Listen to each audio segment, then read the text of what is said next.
Hello and welcome to Enchantment of Eternities, a live discussion here with some guests to talk about Star Trek Picard Season 3 as a whole. Won't preamble too much. Joining me is. Hold on. Feedback. Supposed to be muted. Anyway, joining me is Darrin. I haven't been talking that much Star Trek with you, so it's good that you finally joined us in one of these discussions on a newer Star Trek show. Yeah, and I am really excited to jump into this. I was not a big fan of season two, but I had heard so much about season three. It just became my weekly little sci-fi joy. So yeah, really can't wait to get into this more with you both. And as always, joining me, my sister Alyssa from Alyssa Jean Reviews. Thanks so much for joining. Of course, looking forward to some lively discussion and three different opinions. Opinions on this show. So it should be fun. Yes, I think as I was saying in my announcement video, I think there's a spectrum of opinions here, which will make it a very interesting discussion. So I want to start at what I think is probably going to be the high end of the spectrum. Mr. Darrin here. Do you want to give your impressions of season 3 of Picard as a whole?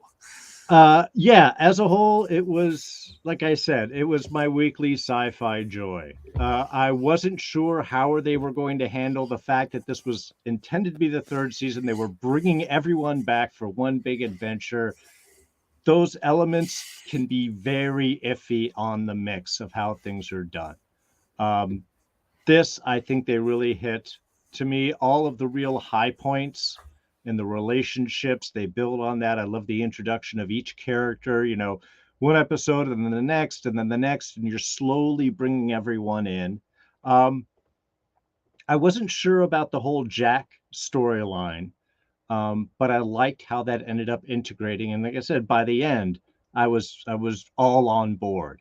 And certainly by the time we got to the penultimate episode, when they reveal the D, which everybody knew you were going to. I mean, it was writing on the wall. They've got to get back on the old ship.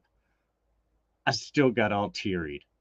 I gotta say, I got emotional. So I really think they kicked it out of the park. I really think that Terry Matalas, who is the showrunner for this, and the lead writer, really hit all the points that I think the old fans were mostly wanting, as well as giving us a potential new crew and new story that I think a lot of people would be very excited to continue on with. I think it would be a great way to bring back the current mid timeline of Star Trek. I don't know. We're all over the place, but we can get into that. All right, and Alyssa, your thoughts on the season as a whole? Well, I came in with very low expectations because to say that I didn't like season 2 would be an understatement. I think it is. I have it rated as the third worst season of modern television, the modern serialized era, next to Game of Thrones season 7 and 8 as well. So it was a cluster. I came in not expecting much, but got a lot more than I expected. And Terry Matalas seemed to play off of season 1 a lot, but kind of poo-pooed season 2. And then my favorite part, I said this in my review, my favorite part of the whole season is that they brought Q back and retconned season 2. And he's like, nah, forget about season 2. I'm fine. Like, I'm perfectly alive. Like, yes, they retconned season 2 because that season sucked. And they didn't really mention, like, the Borgatti Queen at all. They tried to avoid that topic, which was good. So there were just a lot of such great character moments.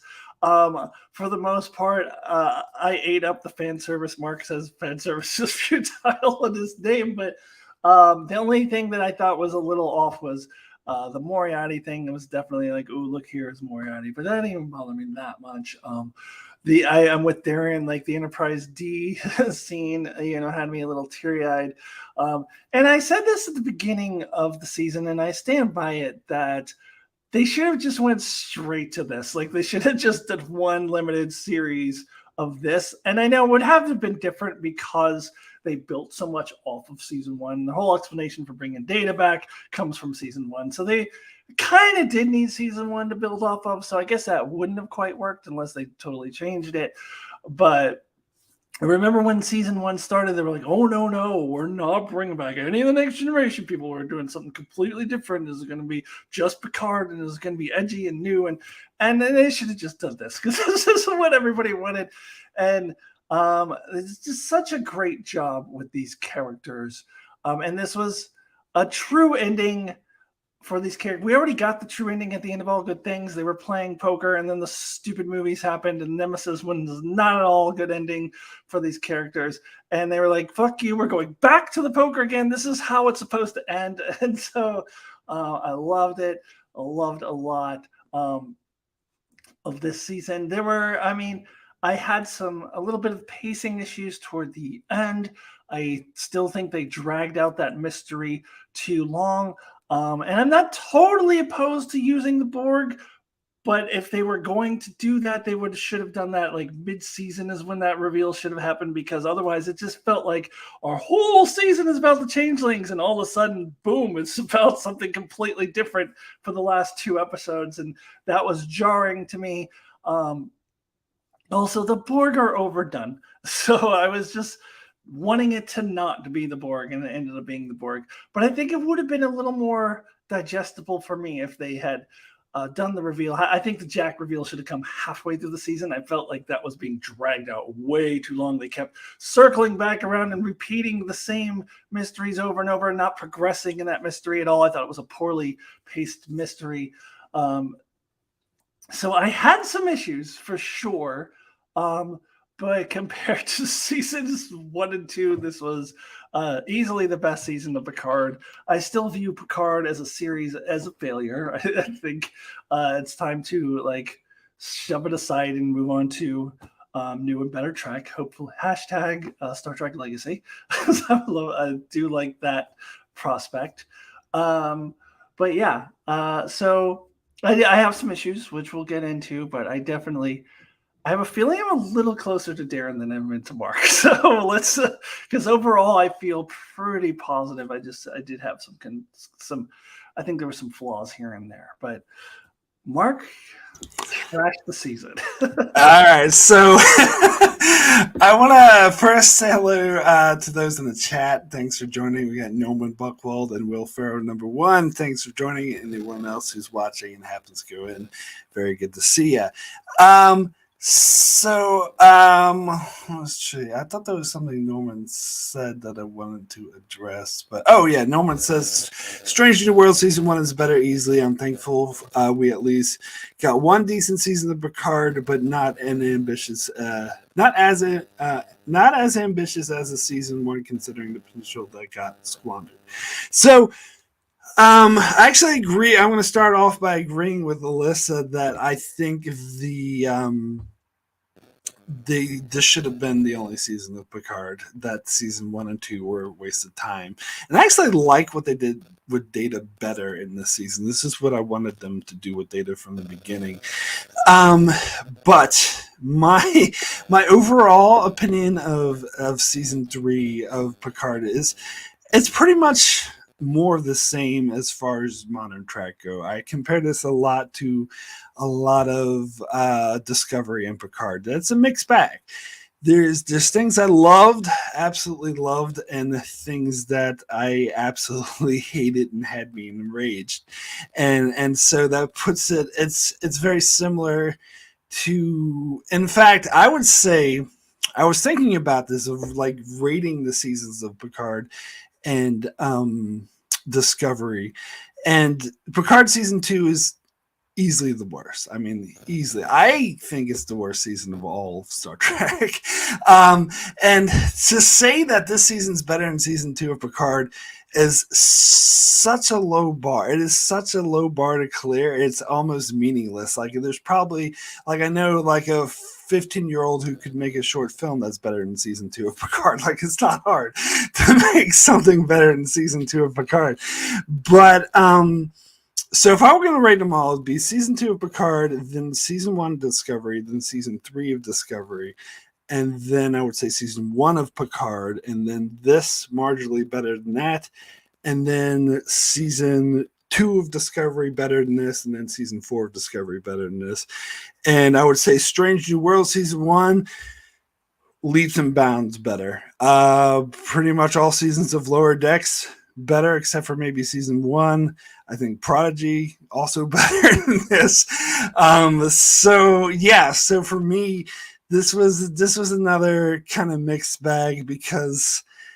And also, it's what sets it apart from those other seasons I mentioned is way too much fan service. I think, to me, that's what makes it different. And that's maybe, I feel like, I don't know.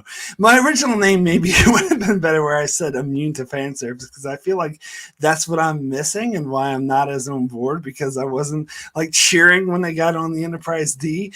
And that sort of leads me to my next point. I feel like the Enterprise E would have been more appropriate because this felt like a TNG movie. This didn't feel like the TNG show. It felt like the movies, which I didn't really like the TNG movies that much. I preferred the show, and the show had more of a sort of character base, low tone, let's go and 10 forward and listen, play, violins and shit.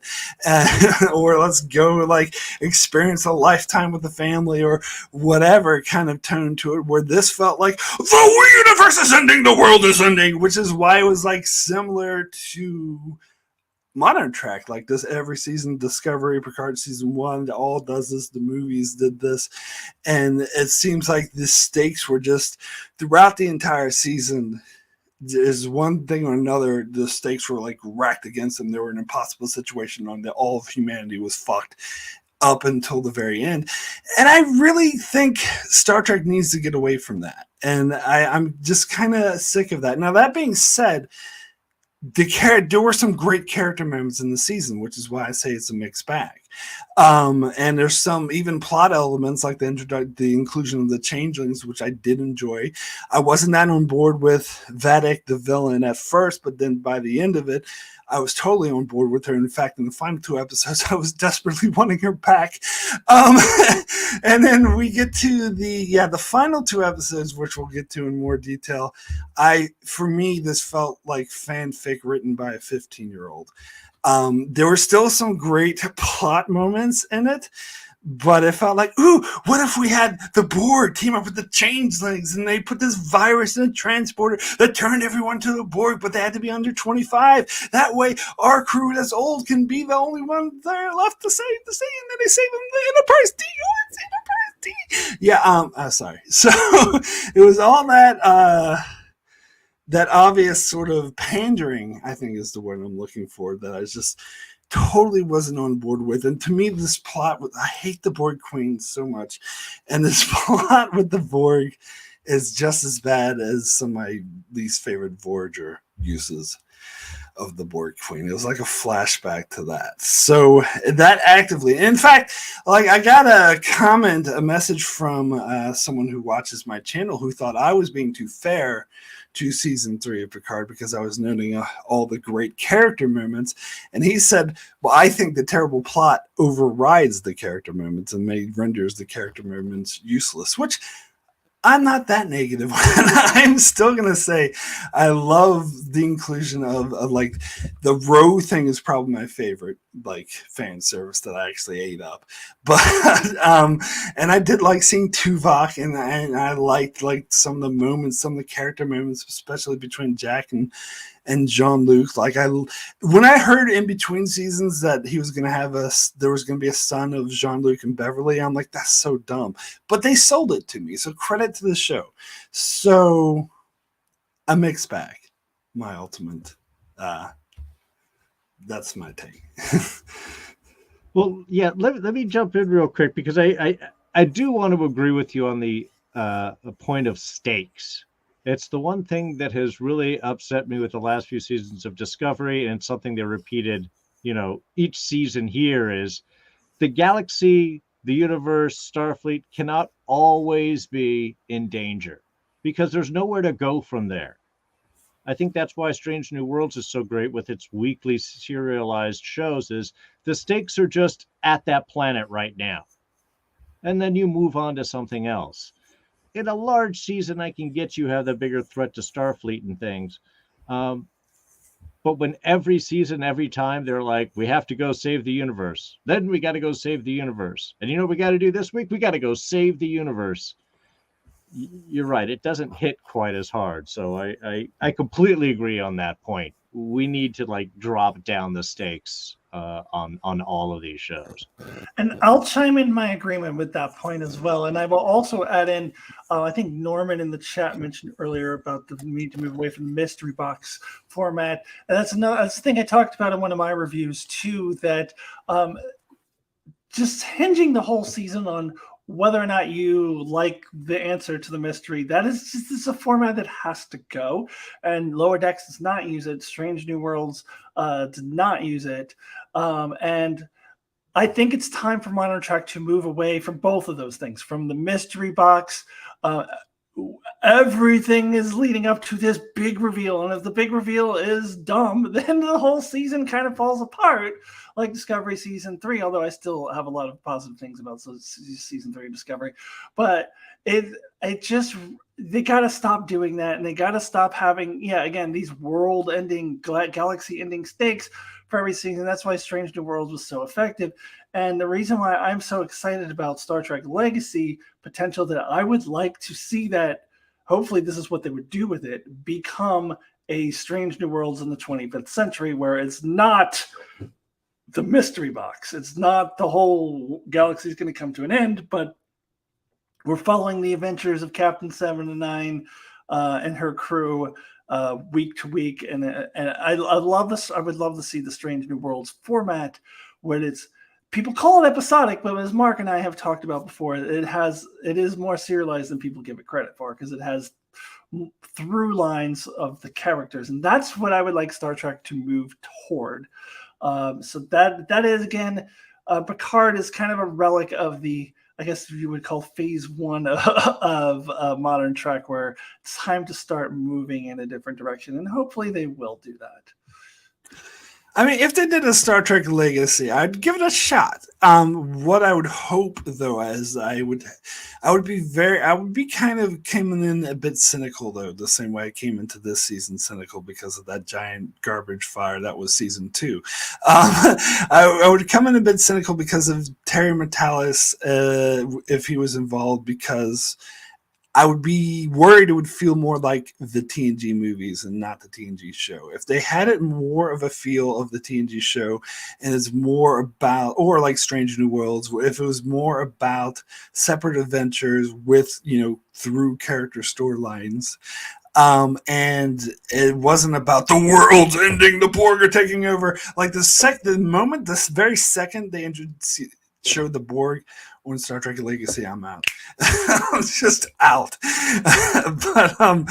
but yeah, so I'd give it a shot, but I'd be a bit weary. All right. Anywho, let's go ahead and jump into some specifics of so let's start back at the beginning with the storyline of Picard and Riker hijacking the Titan A to rescue Crusher. So this is in the first couple episodes where we see, they had this introduced the mystery box of who are these people coming after Beverly Crusher, who is that younger guy with him, and we get Picard and Riker doing this buddy cop team up, and again, all this is kind of mediocre for me. And then we introduced to Shaw, which at first I really did not like Shaw, mainly not because he was an asshole to our main characters, but because they were presenting Picard and Riker, because the reason why he stated why he hated Picard and Riker is because, you guys just are reckless and you go on all these adventures and you destroy the ship. I'm like, but they don't. They like that's not what the TNG show is about. He's talking about the movies, and so it made the characters of the legacy characters of Riker and Picard feel disconnected. And seeing Crusher sort of go with the big gun or whatever, like, sure, it's been 20 years, you could have changed a lot, but it felt very disconnected from the characters that I knew. So it felt like, I don't know, it felt like it was it was saying that they're all action based, where to me Next Generation is not an action show. So it was a hard sell for me, but I guess there was enough there to get me, and it was definitely enough there to get me intrigued, but I definitely came in a bit cynical. Darrin, I'll get your take on this storyline, first couple episodes here. Well, now I have to admit that I did not start the series straight off. I started a couple of weeks in, so I had a few episodes to tear through first. And I gotta say that's probably to my benefit, in the sense that I do think the first, episode or two was a little bit of a rockier start. I mean, this is the third season now. Season 1 was okay, had some bits, but I didn't really like the overall storyline. Season 2, I got 3 episodes in and have not finished it. And I'm okay with that. So coming into this and starting to be hey, we're back together again, we're going to hang out, we're going to get some drinks, we're going to do... That felt very kind of rote in setup. So I think it was good that I was able to get to the first couple of episodes quickly without having to be like, do I want to go back to this? I like the two of them together. It does lean on, and that's something that the season as a whole does. It's about the member berries. Do you like your member berries? We've got all the member berries that you could want. Yum, yum, yum. Yes. And sometimes that works, sometimes not. I love that the bar has now changed from the D version to the old Los Angeles version, which, I don't know. It didn't feel the same, but I get that they always have to change things in every iteration and so on. I did Shaw as a first introduction. Yeah, I didn't know how to take him and what to expect, because he was kind of jokey and kind of an asshole, and I didn't know how seriously to take him or how long he'd be there if he was about to get kicked off. He was definitely a slow grow for me, and by the end I was totally into him. But yeah, just as the introduction of well, I don't care about you guys. I'm going to leave now. Y'all suck. I'm going to go finish things off in my room or wherever it was. It was a real kind of interesting bit. I did like the fact that they brought in Seven as Nine to be the kind of connection character onto the Titan and everything. You do, of course, have the LaForge daughter there as well, because you have to have more continuance and things. But yeah, to me, this was probably the kind of rougher stuff. Once the story started really getting going, that's what kind of caught me and dragged me in more week to week. I thought the character intros were great. I liked Riker and Picard enough. They've got chemistry together. They've got years of working with each other. So it plays on screen very well. But yeah, to me, it was just... I got pulled in from the story, but I wasn't really sure about what was happening, in front of me at the moment. All right, so I want to give a quick shout out to Norman in the chat, referencing something I said in my first review, where I referred to the weird aliens working for Vadic that attacked Dr. Crusher, who's wearing the eyes wide shut orgy masks. And I was like, what, these guys invading a ship? Or are they going to an orgy? that. I still feel like it looks that way to me. And Brandon also in the chat saying, my face is bruised from all the member berries, which is fair enough. I can relate to that. Anyway, Alyssa, your thoughts on this storyline? Here we thought Darrin was going to be the most positive of the two. In this aspect, I am easily the most positive of the three of us. I loved the beginning. I don't think it was a rough start at all.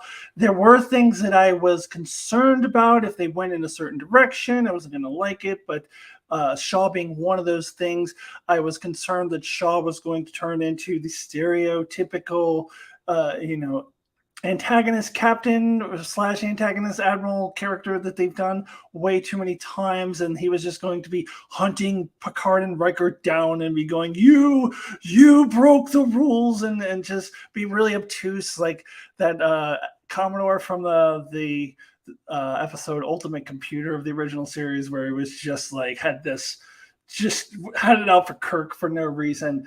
And like I was worried that they were going to go in that direction, and they didn't. They went into a much better direction.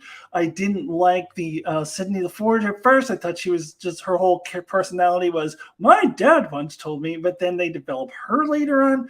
So all the things that I was like concerned about, I don't know if I like this, it depends on what direction that they go, they took those into a good direction. So then all my positive things still stand. I thought it was a great introduction into this world, getting us back into it. I loved a lot of, I personally liked the movie feel of it. I know Mark and I disagree on what kind of movies it felt like. Mark thought it was more like the Next Generation films. To me, it felt very like I felt Star Trek II being pounded on me, and I liked it. I thought it worked. And I liked the cinematic feel of it. I like the chemistry between Riker and Picard. And when Crusher started shooting people, I was like, I wonder why she did what happened in the last 20 years. And yeah, I didn't think they were too focusing on the action. I didn't have that issue with it. I really enjoyed these first two episodes. I was feeling like wait and see mode, like to see what they do with a lot of the things. But a lot of the things that I was concerned about, as I said in the first two episodes, ended up being good. So it ended up being, it ended up working out for me. And I have to point this out, because I didn't get a chance to say this to Mark before. I have never seen Eyes Wide Shut in my life. I have no idea about these masks. So I had no association with that whatsoever. I saw a couple different takes on it. I can't remember what they were now, but I saw at least two other comparisons to other things that those masks reminded people of. No one else said Eyes Wide Shut, but other people said other things that I didn't. Those were just masks to me. Like, I had no association with them at all. They were fine. Like they didn't strike me as anything, because I've never seen Eyes Wide Shut. So that I didn't have an issue with. So I really enjoyed these first two episodes, and then thinking back on it, I still really enjoyed it. I thought it was a great introduction. I didn't think it was rough at all. So I liked it. Fair enough. The one thing I will agree with you on is the Sydney LaForge thing, because I was giving her shit for the first 4 seasons. It's like, wait, remind me again who your dad was? I can't remember. But then in the later half of the season, they actually give her a character and they develop her. So I will give them credit for that. Yeah.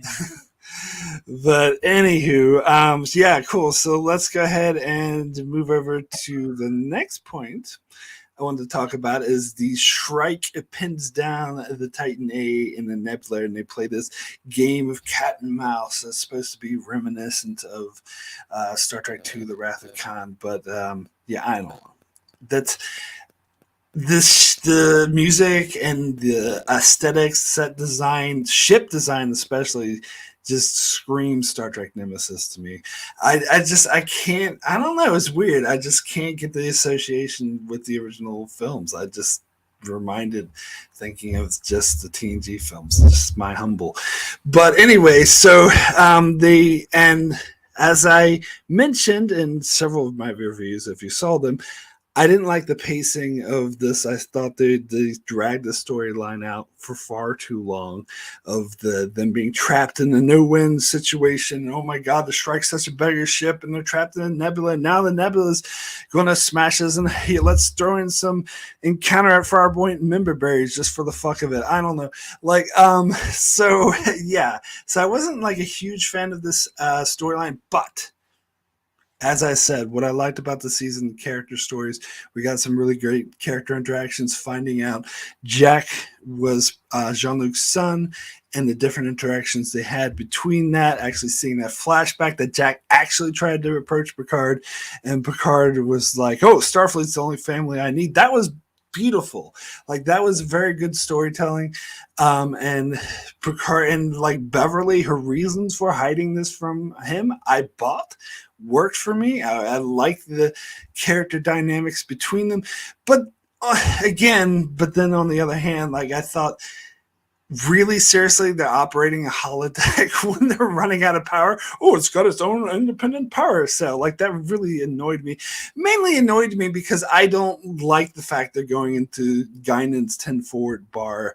It reminds me of Voyager, how they had to have a different holodeck locale every season where they hung out, like the pool bar and then the resort and then fucking the stupid Irish pub or whatever. Like, yeah, so it reminded me too much of that, and I just wish they built a fucking bar set, or maybe stole it from a different show, rather than saying, oh, let's go in the holodeck and constantly go to the stupid bar. But, you know, that's kind of a minor nitpick. But but I still feel like, and I wasn't sold on Vadic at this time, as I said, because I think they overdid the ham, like the fact that she like giggled and smoked a cigar. Why? And we found out she's a changeling. Why is she smoking a cigar? Well, I guess she has organs, but whatever. And the way she smokes a cigar, it was a bit over the top for me. But you know, as I said, I was sold a bit on her later, but that's what really, I felt like this whole storyline dragged a bit, but, you know, there were some good character moments in between. Alyssa, we'll start with you this time. Yeah, so I didn't think that I didn't have a problem with the pacing, although I did initially think that they weren't going to spend as much time there as they ended up doing. I thought they were going to wrap that up in the first couple episodes, and they didn't. But what they did with it was so good that I didn't mind. Like, again, it's the character stuff. They really dug down into the characters. There was a lot of wonderful character exchanges. There was this great scene in one of those episodes between Picard and Crusher, where they just confronted each other after, you know, Picard found out Jack is his son, and that was such a great scene. And they just stopped down in all of these great character scenes. We start getting more interesting character development with Shaw. I'm starting to realize Shaw is not this, you know, antagonistic admiral / captain character that I was afraid he was going to be. We have great exchanges with 7 and 9. Lots of good stuff happening. I was so distracted by all of the good stuff that was happening that I wasn't bothered by the fact that they were kind of, you know, they were a little bit of a standstill as far as that plot move. And I'm sure we're going to talk about the Worf and Raffi stuff separately, but that stuff was happening in these episodes as well, which I loved. So this part of the season, I think I did agree with the criticism that Riker was a little bit over the top, where he was like, oh, now you just kill us all. Like, okay, all right. That was laid on a little thick. Like, that was a bit much. But overall, you know, I did enjoy it, and I enjoyed the hammy. I think this is just different of overall perspective that I think, Mark, that you and I just have in general. I can get into a good hammy villain with it. I don't think every single villain has to be this complex, and which Vadic eventually ends up being later in the season. But I can get into like a good, like having a great actress like Amanda Plummer just hammering it up and going, like, I loved it. I enjoyed every second of it.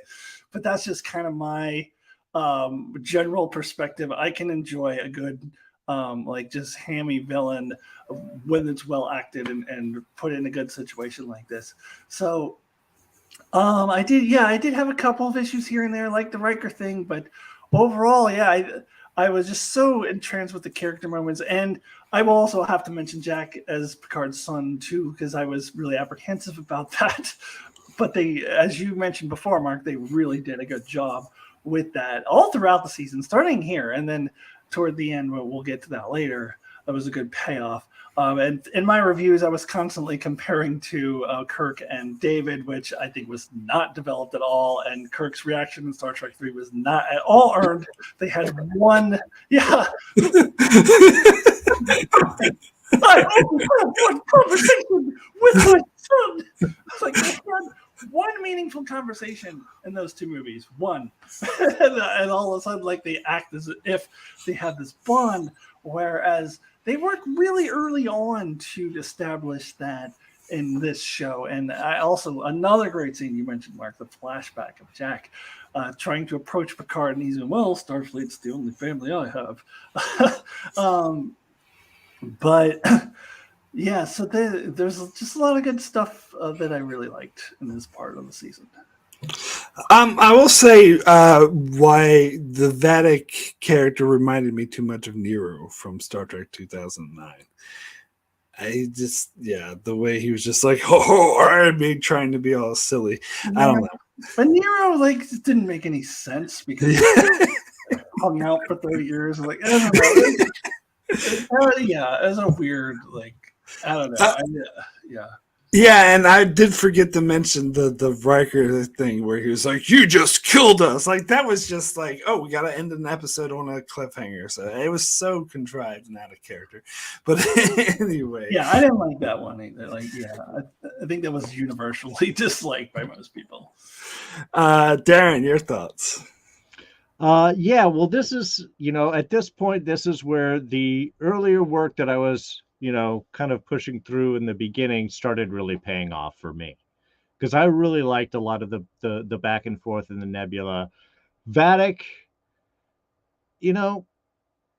Amanda Plummer is great. All I'm thinking initially is, who's smoking on a spaceship? This is a weird one. I guess it's cable streaming so we can do this, because you wouldn't be doing this on network TV these days. So you didn't finish Picard season 2 because Rios was smoking. I think Rios was smoking in Picard season 1 too. But anyway, yeah, he did. He did smoke in Picard. Picard. I think this is a modern Trek thing now. Yes, and I hated that too. I think it was really more because it's her. It's right there. She's got the smoke like billowing all around her, and is this Klingon? Is this Romulan? Is this ex-alien ship? Where did it come from? What is it? It was definitely a lot of scenery chewing in the early parts with her, but really grew on me as a character. Really started enjoying, especially by the end. I agree with you, Mark. I would have been excited to have seen more than we ended up getting with her. The nebula stuff was interesting because you always like that hunt. This is when the portal gun starts becoming a thing to keep them from leaving, which again was cool, but I'm not sure if it was really used the best, because like once they redirected the shot, or once they had shot it in front of you, wouldn't you have been expecting it again? Because it happens a couple of times, and each time they're like, oh my God, what do we do? It's like, you got to be prepared to turn or do something than what they end up. There's no adjustment to that. So that got a little bit repetitive, but I liked where we were kind of building with the characters. Jack, what? You're going to have another son character? Of course he's going to be. Not that much of a surprise. But the character did grow on me. Again, I think I was coming into this with so much kind of apprehension at some points. It's like when it didn't totally disappoint me, I was really into it. And that just allowed me to kind of carry in and forward with this. I like the fact that they developed their relationship quickly for the most part. There wasn't what do I say? I don't know. They were having conversations. They were moving. I thought that kind of relationship was progressing the way that it needed to for this type of series. the fact that we were getting into the why do they want Jack, and that gets stretched out for like 6 episodes or something like that. That was a little bit frustrating. I don't know why Vadic is the only changeling that shows her face. If all of the rest of them are also changelings, why they have to wear these masks on? I don't know. I thought they all were impersonating the people in the lab or whatever. So It's because they're going to an orgy. Oh, sure. You know, we don't know what's happening on the rest of the ship at that point. But yeah, and sure, the Riker bit probably ended up being a little bit cheesy with the "you've killed us now." But I was also upset because I'm like, you didn't expect that once you shot, you had to turn or adjust or make a thing because they're okay. Seemed like your fault for not predicting what was going to happen after 2 chances of it happening to you already. Well, also, Riker was the captain. He's the one who decided to listen to Picard. So for him to like blame Picard, you're the one who made that decision. Like you could have still not agreed with Picard and said, no, we're not doing that. And you were the captain who made that decision and blamed it all on Picard. So that was take responsibility for your own actions, Captain. But it's so out of character for him. Like Riker wouldn't act like that. Yeah. Well, but I think Picard was a little like over the top right there too with what we do or what we can't do. You know, I almost want to see this far and no further. You know, and go break some little ships or something. But overall, yeah, this is, I think, the point where things really started getting into me, even though there was some expected and frustrated points. Because you're like, oh, of course this is going to happen. Oh, they're going to try to leave and then they're going to get caught. Some of it is expected. But I think for the most part, again, the character stuff, the small things, we're seeing more of Seven, we're seeing more of Shaw, we're seeing more of Jack's reaction. I think all that started working really well. Yeah, I kind of did like the line where was it Crusher or someone was like at the end when the Titan threw the asteroid. It was like, did you just throw an asteroid at her? And he's like, you're damn right I did. Like, I had to admit, I thought that was kind of cool. No, yeah. See, again, these points really did work once they came around to it. I think it was the intentional tension. Like, again, we have to have a tense moment here, and you throw something in that's maybe a little bit out of character. The Riker things particularly. We got to end this on a tense moment between these two, even if that's totally out of character. Yeah. I still think this would have benefited from some snipping. Anyway, the next storyline is actually something I really enjoyed: the Raffi and Worf team up. This is what was holding my attention. In fact, in these first couple episodes, when we cut to this, I was like, yeah, we cut back to the Titan A and the Nebula again. I'm like, oh, this again. Like I liked the Raffi and Worf. It was a great team up, and I hated Raffi in the first 2 seasons of Picard. I was kind of pissed off that she was the only character they were bringing over because she was easily my least favorite one. But they actually sold me on her in this season. In fact, when it first started with her being like an addict, I'm like, oh fuck. But then they revealed it was just a cover for her be a intelligence gathering officer. I'm like, okay. All right, let's into this. Let's explore this. And when they brought in Worf, it only made it a billion times better. Like the chemistry between them just absolutely worked. Like one of my favorite lines, I think it's the whole show, was she's mentioned something about beheadings on Friday, and it was like, kick this guy's ass, and it was like beheadings on Wednesday. Like it was just such a cool line, and and this through the storyline we revealed the changeling involvement, which I thought was awesome. And yeah, so I just really like this storyline. Darrin, I'll start with you this time. Well, that's funny because this probably was my least favorite of the early storylines because I was still wanting to just go back to the ship. For the exact kind of opposite thing. I'm like, no, let's get back to what's going on the ship. I feel like you're distracting me and you're stretching things out. I did, again, as time went on and we got to see where they're going, especially once Worf came in, I enjoyed it a lot more. I just thought the early bits I wasn't that interested in. I wanted to go back to the ship, but once you stuck with it, once the storyline started going, I loved the chemistry between Raffi and Worf. Once Worf came in, I think all of that started getting a lot better.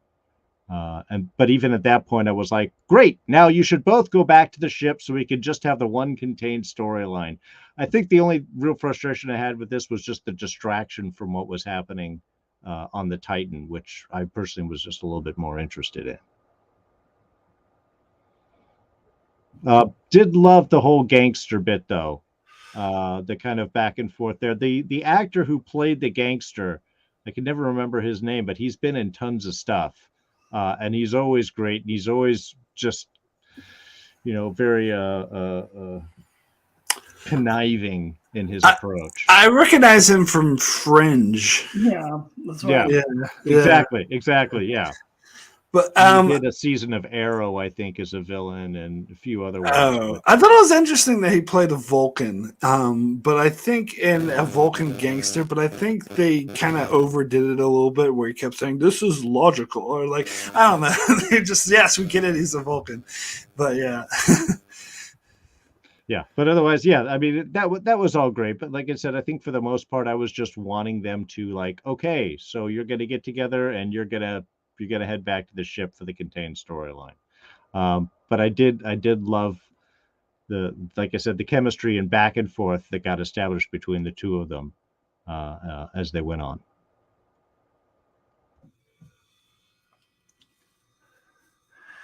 All right, Alyssa, your thoughts on this? Yeah, so the Worfy and Worfy, the Worfy and Raffi and Worf stuff was the highlight of the first few episodes. It was the best part of the first few episodes. When it was just Raffi by herself in the first episode, I was like,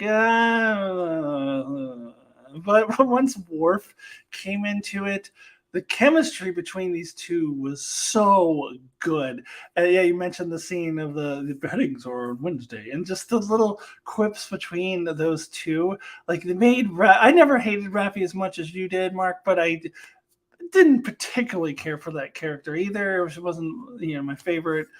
But putting her with Worf, that's where she should have always been. Like Worf was the MVP of the first half of the season for me. And I kind of wish that they had used him more in the second half of the season. I feel like compared to how much he was in the first half of the season, they sort of drop him a bit.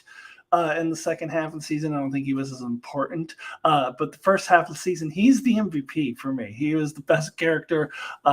Michael Dorn was crushing it. I loved how Worf came back as kind of like, I've done some meditation now. And he, I don't know, kind of reminded a little bit of the, like, I don't know, old, like, from a Bruce Lee film or something, an old kung fu film, like the meditation and martial arts thing combined. That worked well for Worf, and Michael Dorn sold it really well.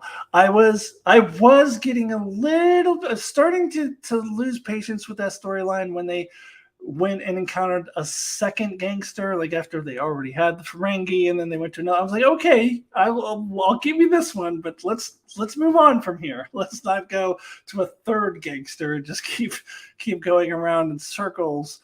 I mean, they did end up getting that guy who turned out to be the Changeling, but they didn't like. I felt like the Ferengi scene and the Vulcan scene were too similar, and I was like, okay, I'll allow that, but don't do this again, kind of thing. And this is where we do get this storyline is where we get the introduction to the idea of the changelings, which I thought was an amazing payoff. I was super stoked.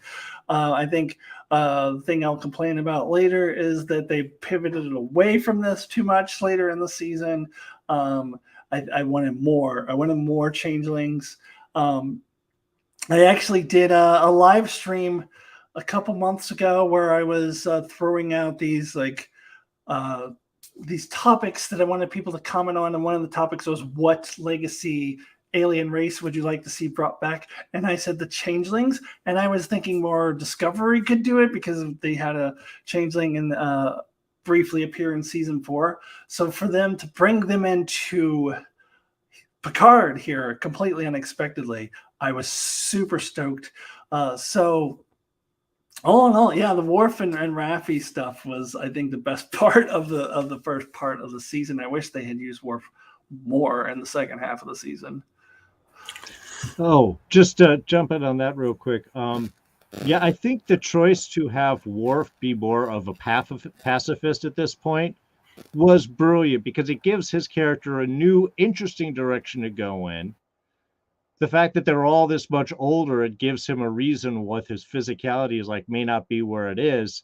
And yet, I say that he physically kicked more butt throughout this episode than like any 2 other people combined. So for his age, what he was able to do, or how they used this new direct format meditation approach for him to play things off, I thought was really good. So yeah, I love the switch that they did with Worf to go from the "I'm the warrior" to "I think we should probably reflect on this a moment." Well, yeah, a lot of people were apparently really concerned from the trailers because he said, "I'm a pacifist" or whatever. But I was like, I never thought he was going to be a pacifist. Like, I thought it was going to be something more along the meditative, thoughtful warrior type, which is exactly what they did. So I loved it. I was perfectly okay with it. And as far as the changelings go, I don't know if you watched Steve Shive's reviews. He's one of the few negative people out there on this season. It seems like everyone loved it, so I watch him to finally get someone else who's negative. And he's more negative than me, but I agree with him on a lot of his criticisms. But one where a place I utterly disagree with him is that he hated the changelings. It's like changelings belong in Deep Space Nine. I'm like, why do you have to be so strict linear? Like, why do you have to be so strict? Changelings belong to all of Star Trek. Show them any way. So that's one place I 1000% disagreed with him. I love the inclusion of the changelings. Cool. So I also want to give a shout out to the chat, Redneck Lover 22 or Bob in the chat saying it won't let me send a super chat. That's bizarre because usually you hadn't had any problems doing that. But saying I got the finale I wanted 28 years ago. I didn't want nor ask for another finale. The writing and pacing just sucked. Well, there you go. Another negative thought on this. Yeah, but the movies undercut the finale we got 28 years ago, so we need to redo it to raise the taste of the movies, in my opinion. But yes, and I've heard that opinion as well because I was actually watching just before I came on. I was watching Red Letter Media, who have historically been very negative about everything modern Star Trek, and even in the middle of Picard season 3, they were iffy, but they loved the finale, and so that disappointed me. And they said the same thing. This is what we never got from the movies, but from my perspective, it's another movie. It's just the same. And especially if you talk specifically about that 2-part finale, is worse than the movies, in my opinion. Well, we'll get to that. Definitely some big disagreement there, but we'll get to that. Can we just all agree that Star Trek is for television? Yes, thank you. Yes. That's where the show that's where it works. That's its wheelhouse. That I think the stuff just makes things shinier with lens flare. That's what happens. Yeah, well, no, I'm on the record as saying that the only good Star Trek movies were within the first 6, and that excludes Star Trek 1 and Star Trek 5. And the other 4, those are the only good Star Trek movies ever made. And then after that, they've all been garbage, in my opinion, every single one of them. So I think that it should be strictly on television. And yes, in Star Trek Picard is a television show that was going for the cinematic feel, but it was still a television show. So I will agree with Darrin that this is where Star Trek belongs. What does God need with a starship? No, but I know, Alyssa, you said before you don't care about this, but I do care. Turn up the freaking lights. Like, that's what it felt like a movie. Let's have it dark and dire and cinematic. It's like, turn up the freaking lights in the Titan A. I can't see. Anyway, so let's go ahead and move on. Okay, so this is actually my favorite. I think this might still be my favorite episode, my favorite bit when they introduced Laren. That she was one of my favorite characters, always been one of my favorite characters from TNG, and I love the episode where she betrayed Picard and went to the Maquis. It's one of my favorite. I think it's one of the most underrated episodes. But I thought we were never, ever, ever going to get a resolution to that. I was like, there's no way. And we did. And it was satisfying. And it was so good. Like the scene between her and Picard, like how they both didn't trust each other at first, but then they went into that bar and had it out and sort of say how, like, hashing out their feelings about that betrayal. Like, this was the member berries I totally ate and totally loved it. This is a very tasty member berry. I will eat up this particular fan service. Absolutely thought this was very satisfying as a Star Trek fan. This felt like a satisfying resolution, and they also, of course, just tied it into the main plot. And I think Ro was the perfect vessel to further this changeling plot, and that she was the one Worf and Raffi were working for. The fact that the changelings were absolutely everywhere, like this, that's too late, we're everywhere. Like, this is something that I loved and I thought really worked. So, there we go. We got super chats seem to be working now. We got a couple of super chats now. One for $5 from Norman and $10 from Brandon. Yes. They're doing it on Bob's behalf. Well, thank you so much. It's very kind of you. Anywho, Alyssa, let's start with you. What did you think of this whole storyline? Wait, I'm sorry. I got distracted by the super chats. What were we talking about a second ago? Ro and the changeling. Right. Yes. Ro, I love this too. This was completely unexpected. They in the preseason trailer, they tease Moriarty. They tease what we thought was lore. Ro comes out of complete left field. And I loved it. I think we got the resolution to that story that we never got before. And the scenes between her and Picard, that scene where they went into the bar and they just like hashed it all out to try to determine if the other one was a changeling or not. And then they were like, oh, okay, we're not changelings. Cool. After they like went through, like they just hashed out all their issues that they've been holding on to for 30 years. It was so good. So yeah, I was a big fan. A little disappointed that they killed her off immediately, but ultimately, whatever. Like, she probably wouldn't have fit into the other half of the season, so whatever. I'm okay with it. But yeah, I loved Michelle Forbes. I was super happy about this. Yeah, this was definitely to me all right, all the member berries for you. Who else did you like from the old show that we've got to bring back? This is when I really had a feeling that there's going to be a certain revolving door of old characters really popping up and references and all of those.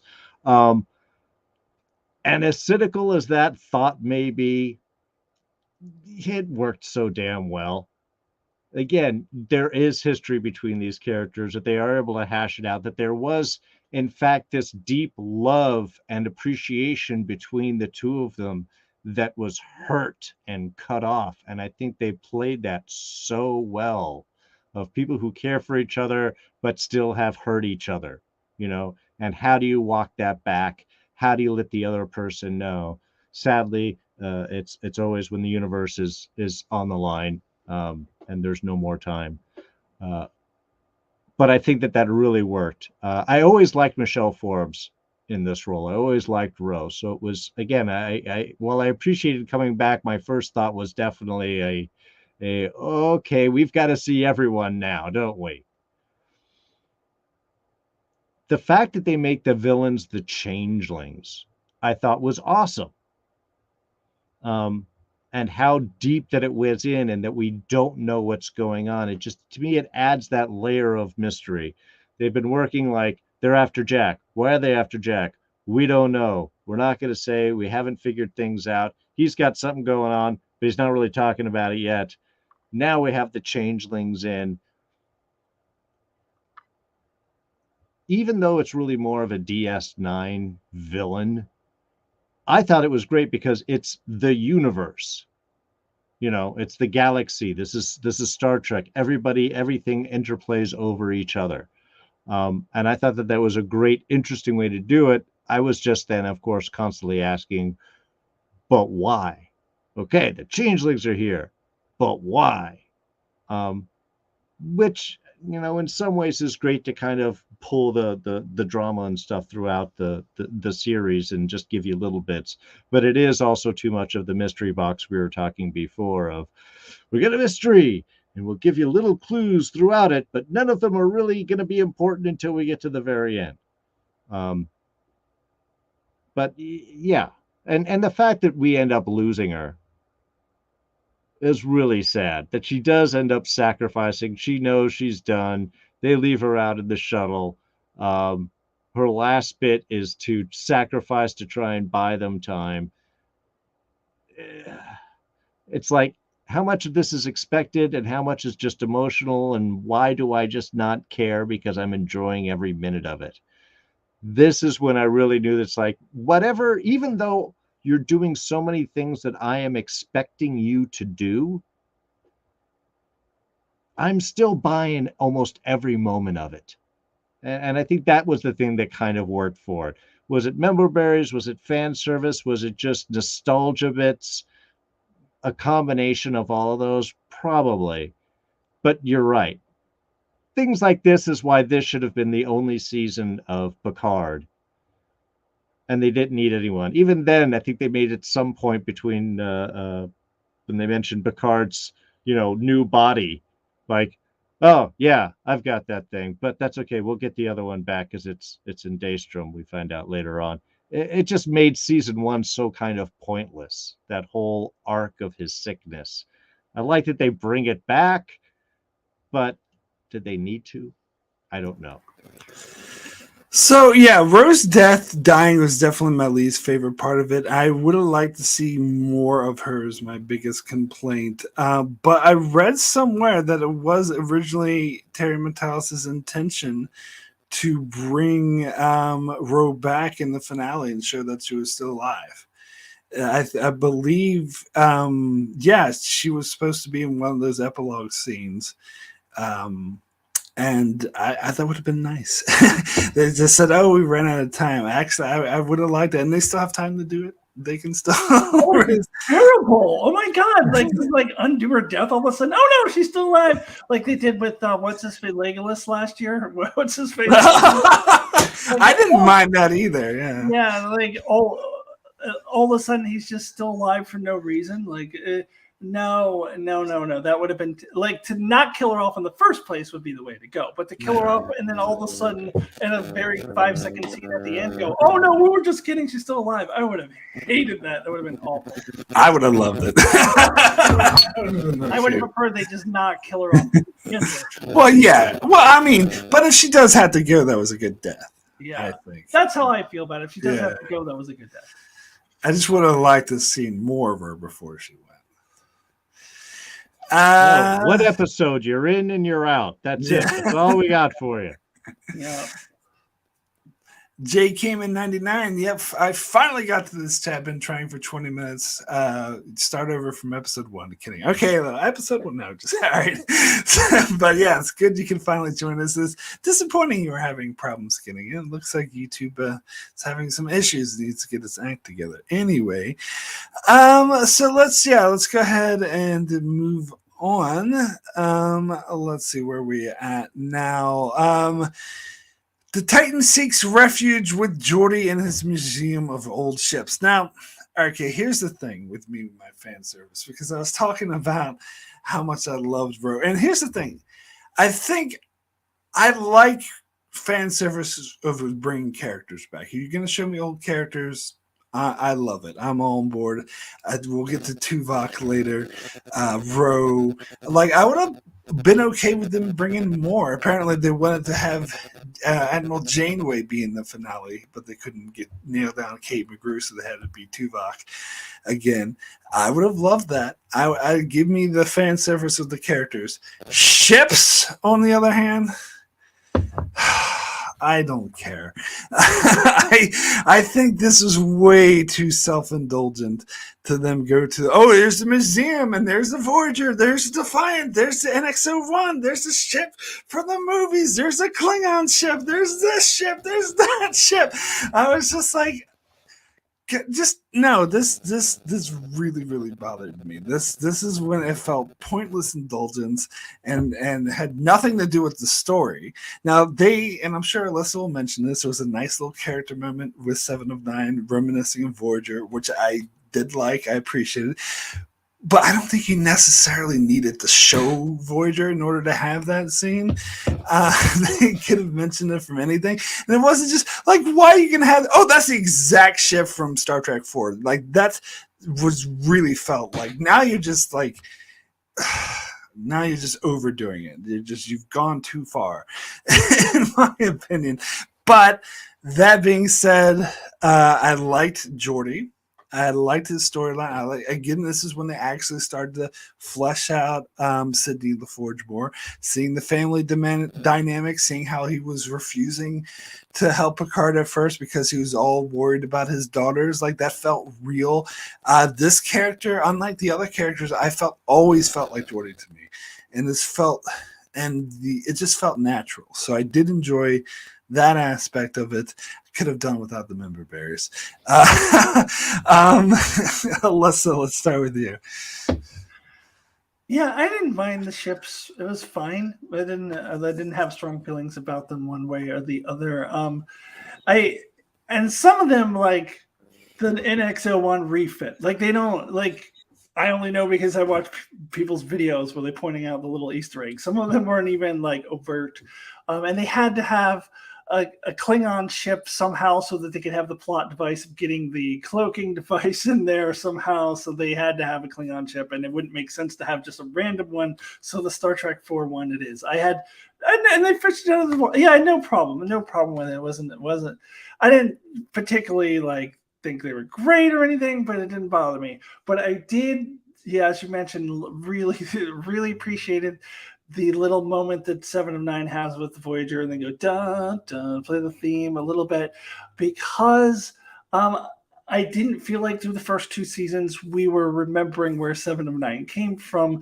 But we were like, oh, that was a different show with these other characters who aren't in this show, so we're not going to talk about that. And there's something that Star Trek has done a lot that has really bothered me. They did that with Worf. Anytime he would come into a movie, even though Deep Space Nine was still on, they would like just completely barely acknowledge Deep Space Nine's existence. And they did that with Worf this season too, making him connect to Deep Space Nine, which I really appreciated. So I like that they're now starting to view Star Trek as a broader galaxy, a broader universe of characters, more like along the lines of MCU and what Star Wars is doing as well, which they didn't used to do that. They were like, this is the show you're watching, and we're only going to talk about this show or this movie.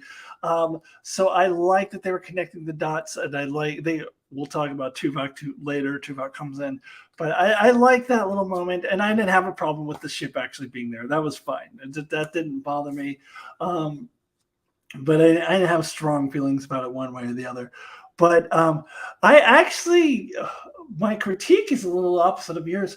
The Geordie storyline was a little tired. Like, it's this old trope. There's a character who's like, well, I'm not going to join you. I think they did this with Riker and All Good Things, if I recall correctly. Like, there was it is like, it is a tired trope where there always has to be a character who's like an old curmudgeon and like, no, those days are gone. I'm not going to join you, and you know he's going to eventually. And like, I mean, I didn't hate it. Like, it was fine, but it was definitely not my favorite storyline. I was glad when they moved past that and just got Geordie into the crew, like we all knew he was going to be, because we saw the preseason trailer. And even if we didn't, we would know Geordie's coming back with the crew. So I thought it was like, yeah, just get past this nonsense. So I didn't care for that storyline that much, but it also didn't ruin anything for me.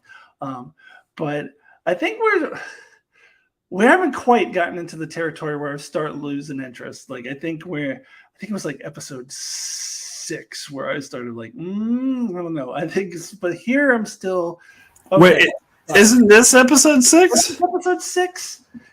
Yeah, was it? Okay, I think. Yeah, this is episode 6. The bounty. Yeah. Yeah, I think the part of episode 6 is which we're not talking about now, is the Jack stuff. I'm starting to like. This is where I'm starting like, okay. Okay. Oh, yeah, he starts psychically connecting with people. Was that this episode? Or was that the next one? I think they started in this episode, but it ramps up in the next one. Yeah, this is where it was like, we're dragging this out too long. Come on. Like, this is, I think that was where the show was starting to lose me a little bit. So the ships were not the problem for me. Like, I didn't have strong feeling about them one way or the other. They were just there, whatever. But like, I think that's where I was starting to lose it. And the Geordie thing is like, oh, come on, let's just bring him straight back into the crew. It's like what they did with, this is completely off the wall reference, but Stranger Things season 3 where they had, or season 4 rather, where they had that kid Lewis like go off and be with the cool kids for a little bit. And like, we know he's coming back with her. Skip all of that. Like, so that part, I could have done without, but yeah. I just think it worked so well for Geordie's character, and I think it developed his character more, having that. And as something I could relate to, like having that care about his daughters and then how that put him in direct conflict. That all just worked for me. But as far as the cloaking device, stealing it from the Klingon ship, my suggestion: why not take it from the Defiant? If you're going to share the Defiant. Oh, and that was another critique that I had about this episode. Is like, it was like all this like. The pacing was weird. Like, all of a sudden they just had the cloaking device, and it looked to me like they had just walked off to do that plan, and then all of a sudden they had the cloaking device out of nowhere. Like, the pacing was a little weird too. It was like, what just happened? It was a little weird. Oh, one thing I was disappointed in this, when they talked about Geordie and his daughters, they never firmly mentioned who the mother was. I was hoping that they would put this Leah Brahms thing and officially claim it's not her, because well, neither of his daughters look mixed race, so I'm assuming because in all good things they said that no, I don't want it to be Leah Brahms, because Geordie was a creep. Like, he was he was a stalker. Like, we don't want it to be Leah Brahms. But yeah, I agree, they should have put that to rest for good. Okay, so Darren, your thoughts on this whole thing? Oh, this was the triple helping of Mumber Berries. Come on, we get the ships, we get Geordie, we get so good show, we get Remembrance, yum yum yum. Yeah, I mean, again, at this point, it's all kind of expected that we're going to be doing things. Where's Geordie? Of course, he's running a museum where all the other ships. Look, it's the old Enterprise and the old other Enterprise, and yeah, they had to be the ship from Star Trek IV, not just any Klingon vessel. Now, if I remember, those things are small, especially compared to the Titan would be. And would that cloaking device actually work the best for? I don't know. Again, I don't know what cloaking technology. I don't know how all that is. All I know is you get a couple of your engineers, and they can always fix everything faster than you think that they need to.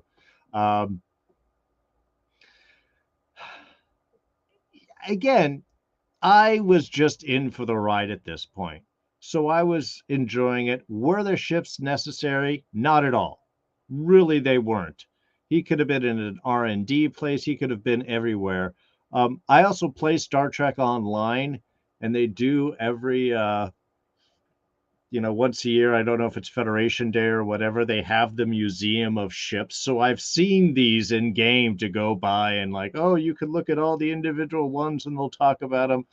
So to me, it's like this is coming from multiple different Star Trek, iterations.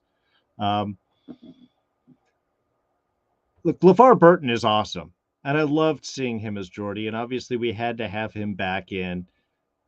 And I think I'm probably in the middle of both of you. Was the family dynamic line a trope? Yes, completely. Did it all make sense and did it work? Yeah, also that. Again, it's a little plug and play at this point, but I think I'm willing to go with that this is what the adventure is about. How do we get the gang back together so we can have one big last adventure? So the fact that we've got to go and get all these different pieces and all these relations and have them connect totally made sense with me. I did like the family dynamic, that there was another daughter that was more the engineer, and now we're seeing why we have the pilot who just wants to do the other things. I love the line, I don't know if it's in this or later on, when she's like, I always like building the things with you, Dad, because I always wanted to fly them. That they were getting different things out of this experience. And I thought that is, especially from a parent, that's where it makes sense. They're building on top of what is that you're doing, and they're going to go in their own directions off of that. I also agree, Alyssa, this is where the Jack storyline starts dragging a little bit. Like, okay, seriously, what is this all about? And I know we have to wait until the very, very end so we can find who the real villain is. But yeah, that was getting to be a little bit much. Well, again, while I was enjoying the dynamics between the characters, and I was enjoying all of that evolution and all, and I think, isn't this around the time where we get Shaw's story of his battle at Wolf 359? Yeah, I think so. Yeah, and that was awesome because I'm really starting to like the character, and he's rough and tumble, and he's I know we had the row bit before, but when he gets in the elevator and he's just humming. It's like, will you stop that? Sorry, I just feel chipper. I mean, not for any particular reason, like you're about to get your asses handed to you, but chipper. Or even when he leaves them, all three of them, before Ro comes in, it's like, all right, so I'm going to step out, on behalf of you helping to save my ass, I'm going to step out and let you guys get your three bullshit stories straight. Well, he was being nice, at least. Like, yeah. But it's still, again, all this with that certain edge to him was really good. So when we get the kind of payoff of what happened on Wolf 359, that was just so intense. I did not like that either. I'm sick of best of both world references. Just like, stop it. And we've already done this with Cisco and done it better. Yeah. I'm sorry, I got to point out in the chat, Norman was pointing out that the Defiant that had the cloaking device was destroyed. So the Defiant was not an option. Yeah, I saw that, and I was going to address that too, because I knew that it was destroyed, but I didn't realize. I thought they put a cloaking device on the new ship too. I don't think that they did. I thought they did, but maybe Norman's probably right. He probably knows because more. They got that from the Romulans. Remember, they had that Romulan. Yeah, but at this point in the stage, they had a full-on alliance with the Romulans against the Dominions, so they could have gotten it back. I don't think they ever stated either way. So we never saw it. But we assumed that they didn't. And the other thing, Norman, I would say, the Sao Paulo was officially changed to the Defiant, so it is the Defiant. Thank you very much. And real quick, J. Cameron 99 points out Shaw's story was episode 4. That's right. That's when they were all going to die, and it was in the bar, which. Again, was also just a brilliantly done little scene right there. And you're right. we have to keep referring back. The Borg always have to come point. These points always have to be like, yeah, remember this episode? But the fact that he was kind of like the loser in that, and that he had lost so much, and he was just this young guy, got through in, and I mean, just the perspective of that story I thought was really cool, and would explain why he would have certain negative feelings towards Picard. All right, so yeah, Bob is saying Alyssa's correct. There's no mention of okay, so there's no mention of installing, but that doesn't mean they didn't do it. You don't know. I gotta change the topic again because I've been dying to address what this coming in the chat about Aquiel. I wasn't gonna say that. You know who I want to be the Geordie's daughter's mother?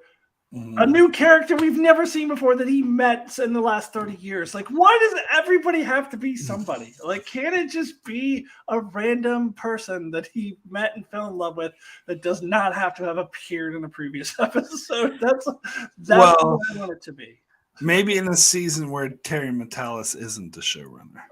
If he's the showrunner, it's got to be a member berry. Everything's got to be a member. I don't think so. As always, everything. No, although I wouldn't have mind Aquiel, but then that wouldn't work because she was an alien, so then these daughters don't look like aliens at all. Yeah. I think that would have been a cool call. I think it should be some random person. That's what it should be.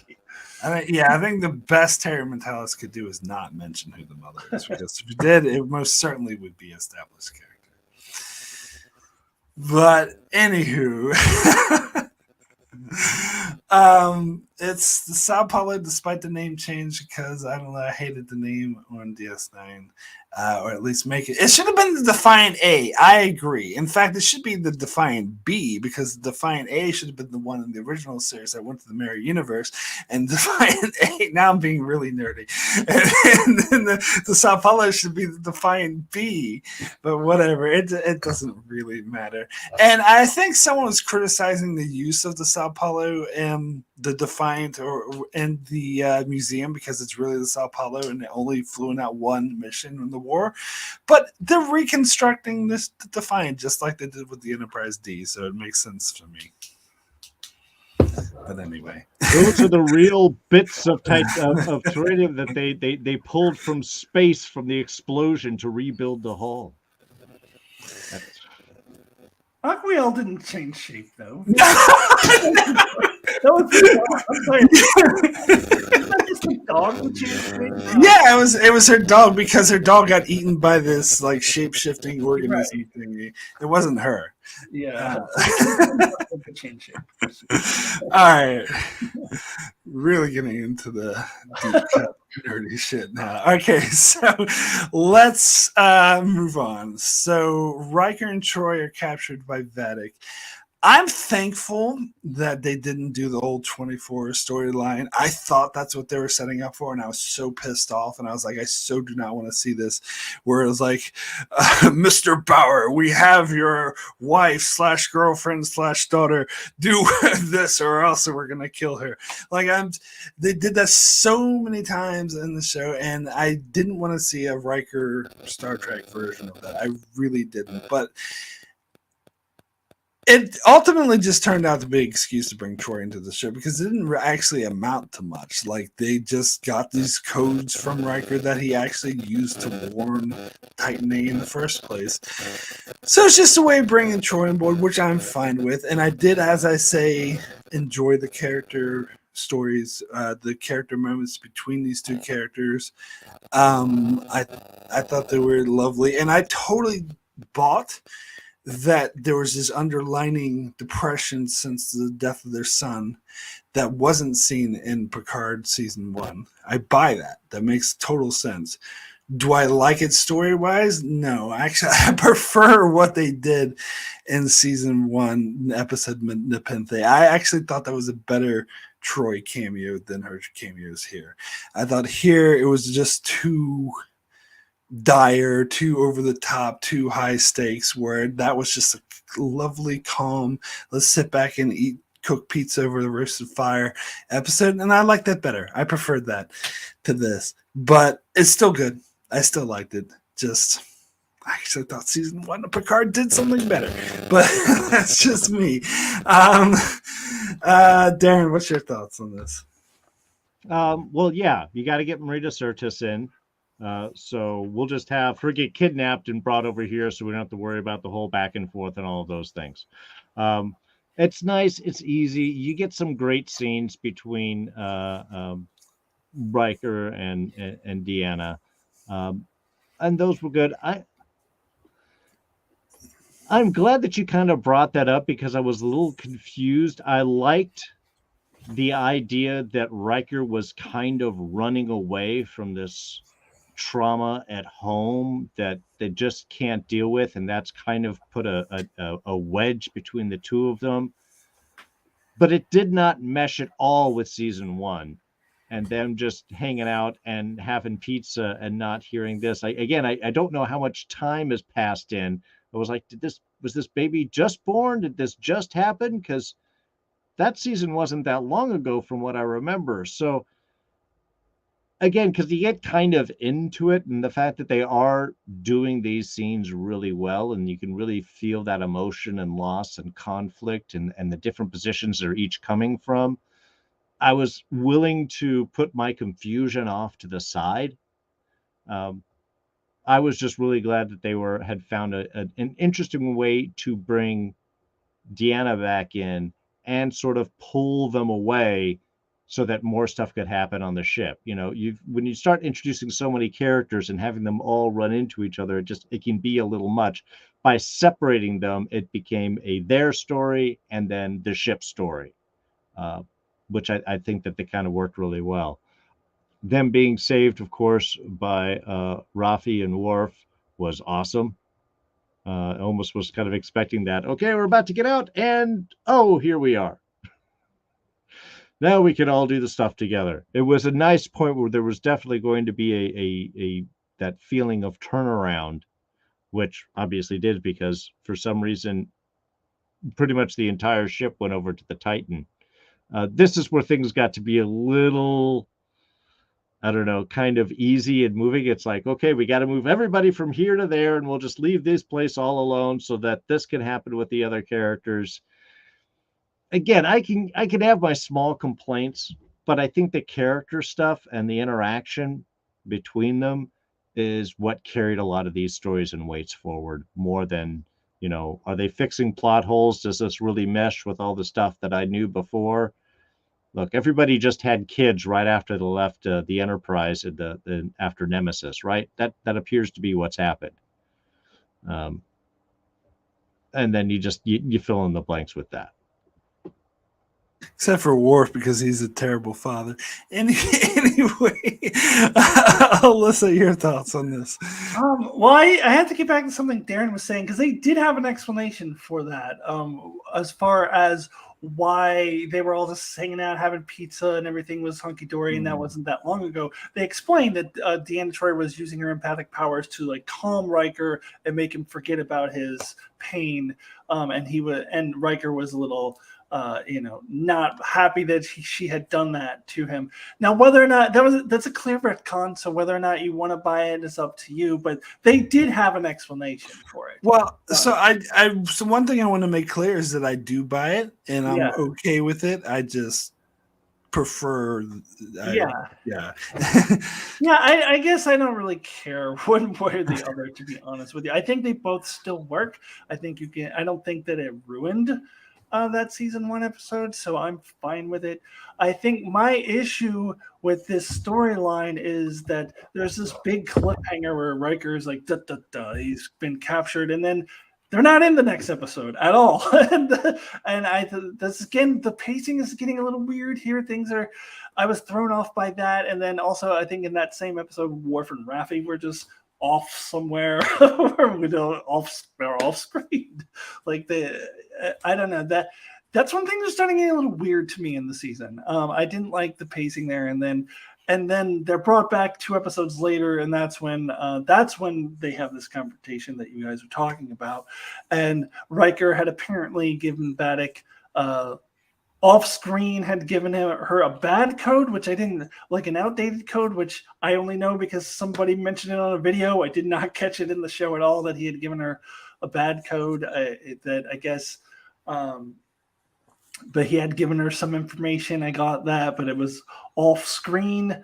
I thought, I think they could have shown that on screen without being too much like 24. To your point, Mark.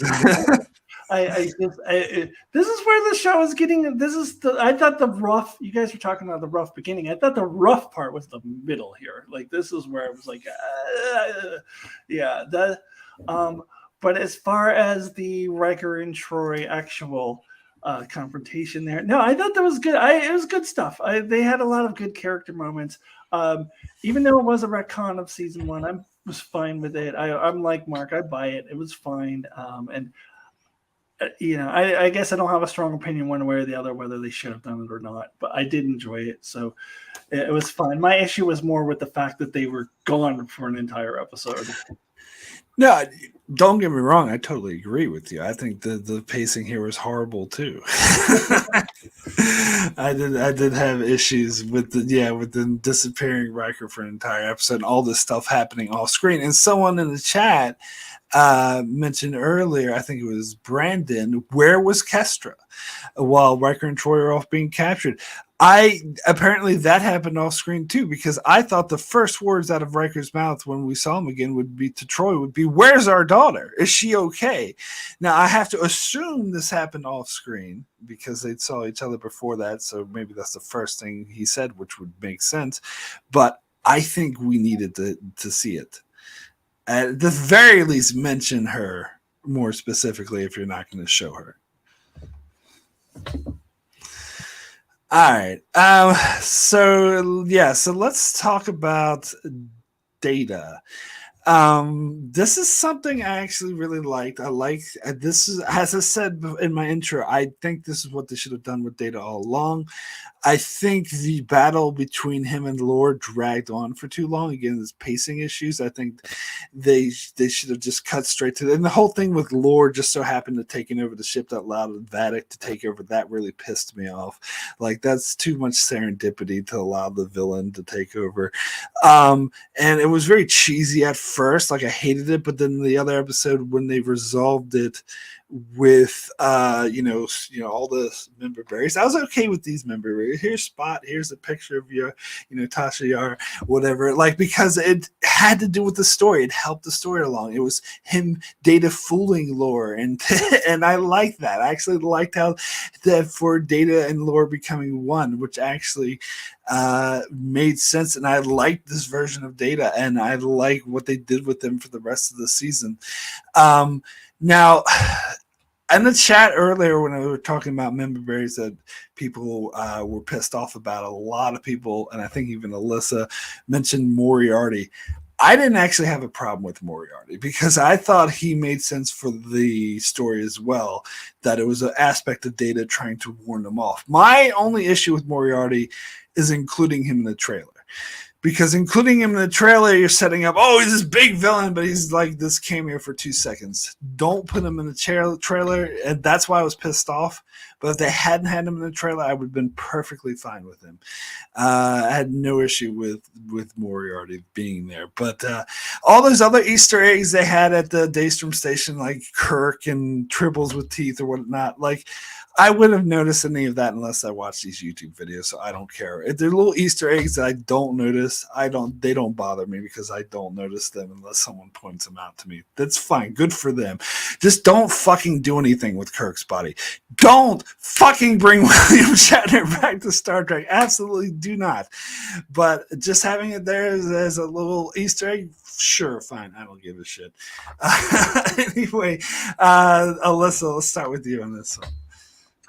I thought it was a really creative way of bringing Data back. And it worked well.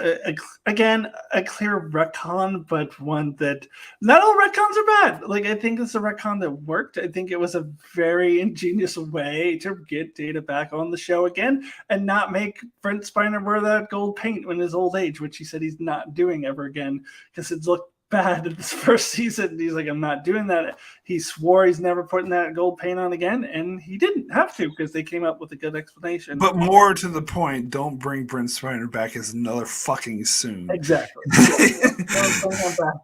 And I agree with you that I wish they hadn't had Moriarty in the trailer. But I did like that they misdirected, that they made us think that this was some weird version of lore in the trailer, and I was like, what is this? Like, how can lore be back? Like, and they completely hid the fact that no, this was actually a lore and data combination. I'm a little disappointed though, because at first they mentioned Lau was in there too, and then they sort of just dropped that. Like, why mention Lau and then not follow up on it? Like, they just sort of, Lau and B4 were supposedly a part of it, and like, no, they don't matter, just data and lore. Like, it should have just, if it was going to be data and lore, then just say data and lore.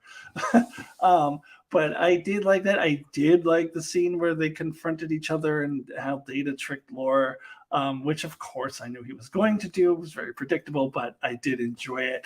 I think I didn't have a problem with much of the member berries this season, but Moriarty was one that just felt, I didn't think it serviced the story at all. I think it was just thrown in there like, oh, look at this, it's Moriarty, woo! And also, he shouldn't have been in the trailer either, because they made it out like he was some big part of the season, and he really wasn't. But the data aspect of it, that surprisingly worked for me. Somehow I didn't think that it was going to, but I thought it was a really creative way to bring data back. I didn't see the trailer at all, so I was not doing any expectations with Moriarty. To me, it was fine because that was the hint that data was involved here. As the episodes, the story went in, you see Moriarty, like, what's Moriarty here? Moriarty's connected with data. What, let's follow these lines into that point. So that was kind of cool. Now, do I believe that Riker was remembering the song that Data was whistling at Farpoint Station 40 years earlier, or however long that it was? I'm not entirely sure about that. That sounds so familiar. Oh, Data was whistling this. On the other hand, I like the member berries. It worked for me, so I was with it. So it's fun because I get to watch the show with two things like, oh, this is where it's going to go. Oh, of course it's this. Oh, they got to hit these points. And the other part of me is like, yeah, but they're doing it so well. So I really enjoyed all of that. Brent Spiner is awesome. And I know that he brings so much to this. And Matlis was even saying a lot of these scenes, Spiner had direct interplay in, like, hey, let's do this. I think we should have this. There was a lot of ideas that he brought into how the new data was going to play out that I think really shows up well on screen. I like that we kind of have a little lore data face-off. Of course, Data was going to win, and I knew that he was doing some sort of trick by happily handing these things off. On the other hand, just having Lore be almost mustache twirly villain. Oh, I'm going to mess with you. Why? Just to mess with you. I would have liked, honestly, that to be less of I'm taking over and erasing you to we find a way to give each other what the other person wants. Laura has the humanity that Data wants, but Data can show that the evil pursuit isn't necessary. There isn't that emptiness in him that he can help fill. A little more of a philosophical tete-a-tete and resolution of that, to me, would have been a little bit more interesting, because otherwise it's just Laura's just the villain doing villainous things for villainous reasons, until Data comes back and now we have the whole hero bit.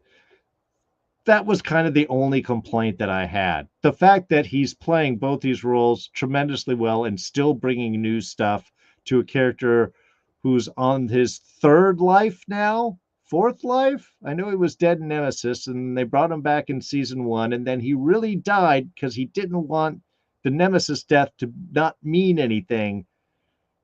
And now he's back again, to not die and hang, he's an android. He can keep coming back. That's his superpower.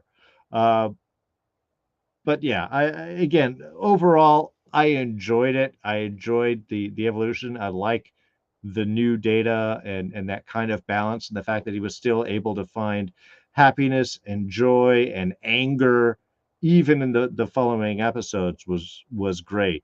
Like I said, my only real minor criticism here was just Lord didn't need to be just a villain for villain's sake. I would have liked something a little bit more interesting with their resolution on that.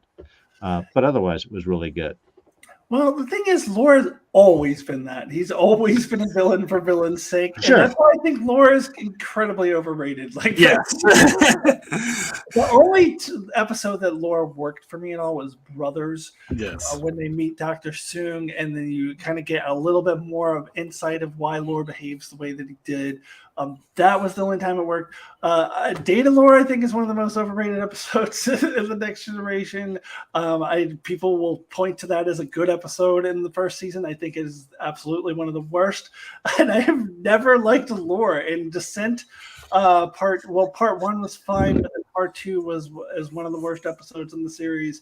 So Lore to me has always been a two-dimensional mustache really villain. So they're being consistent. Like, he's the same character. Fair.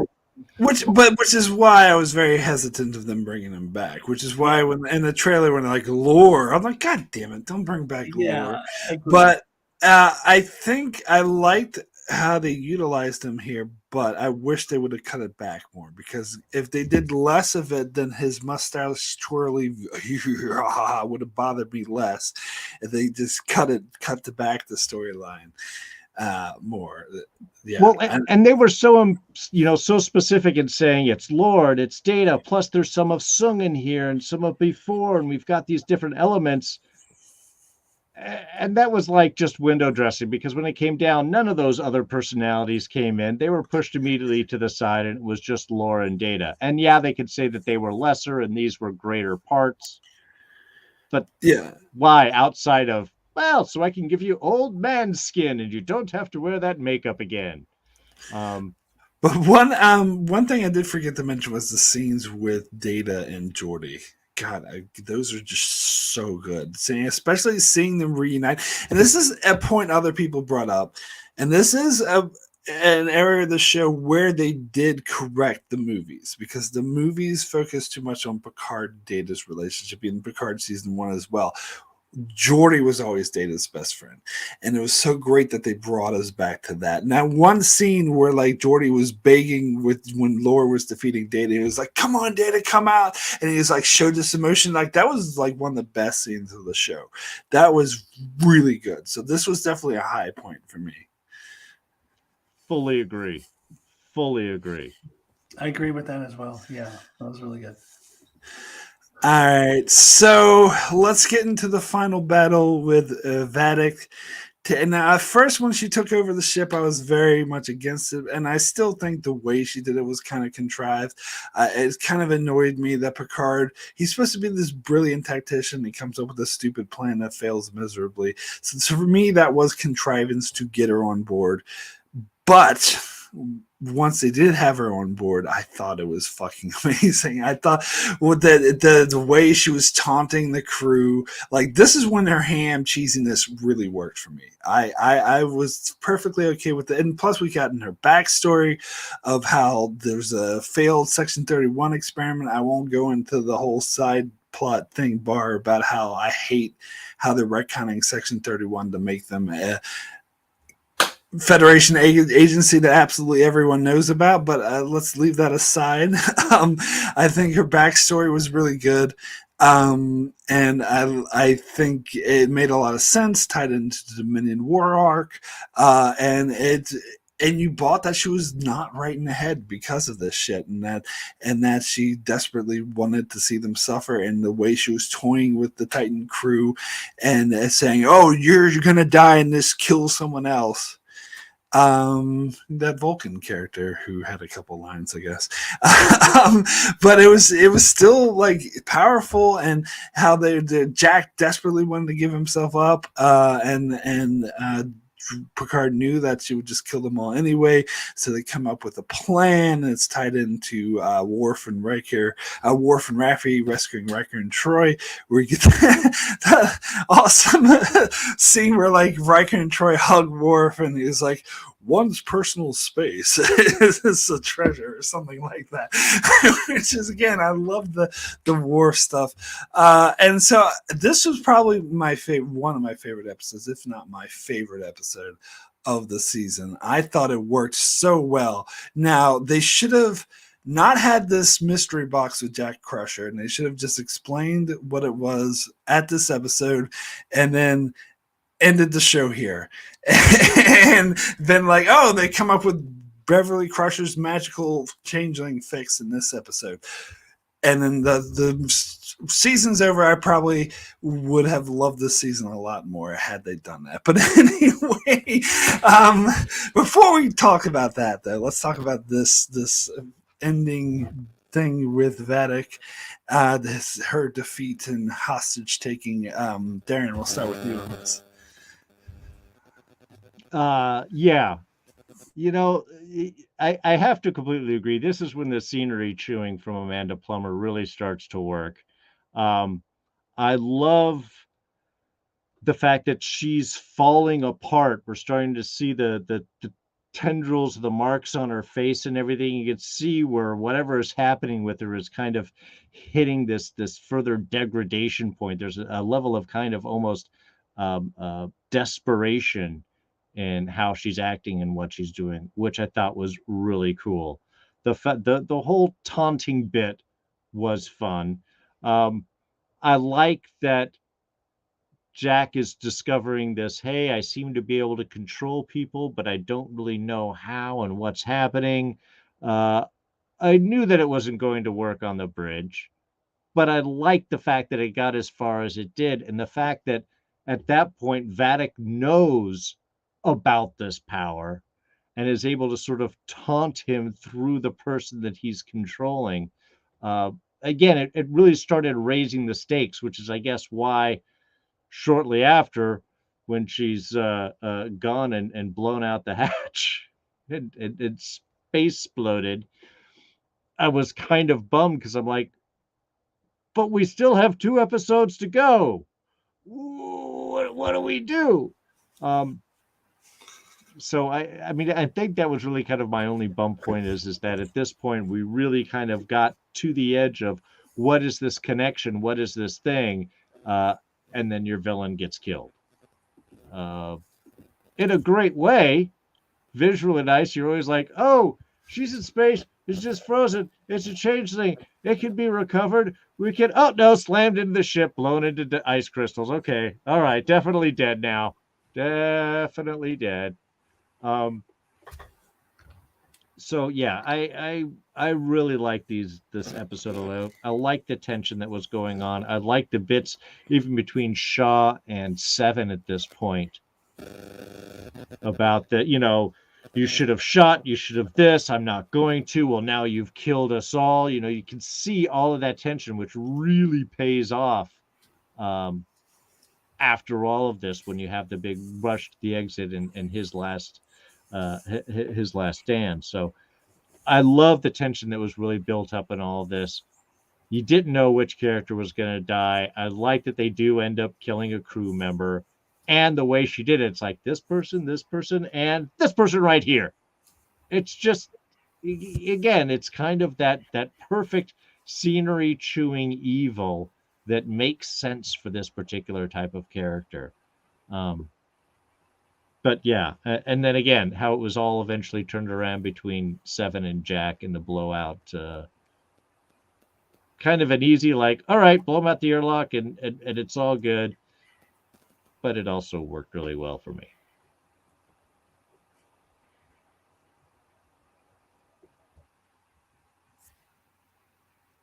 Was muted. Mark, they had, but they they added a lot. There were a lot of stakes because they killed off the bald Vulcan with 2 lines. I mean, no, not the bald Vulcan who had 2 lines in the season. Reminds me of the pitch meeting for Ant-Man. Oh no, not the guy with the light beam for Yeah.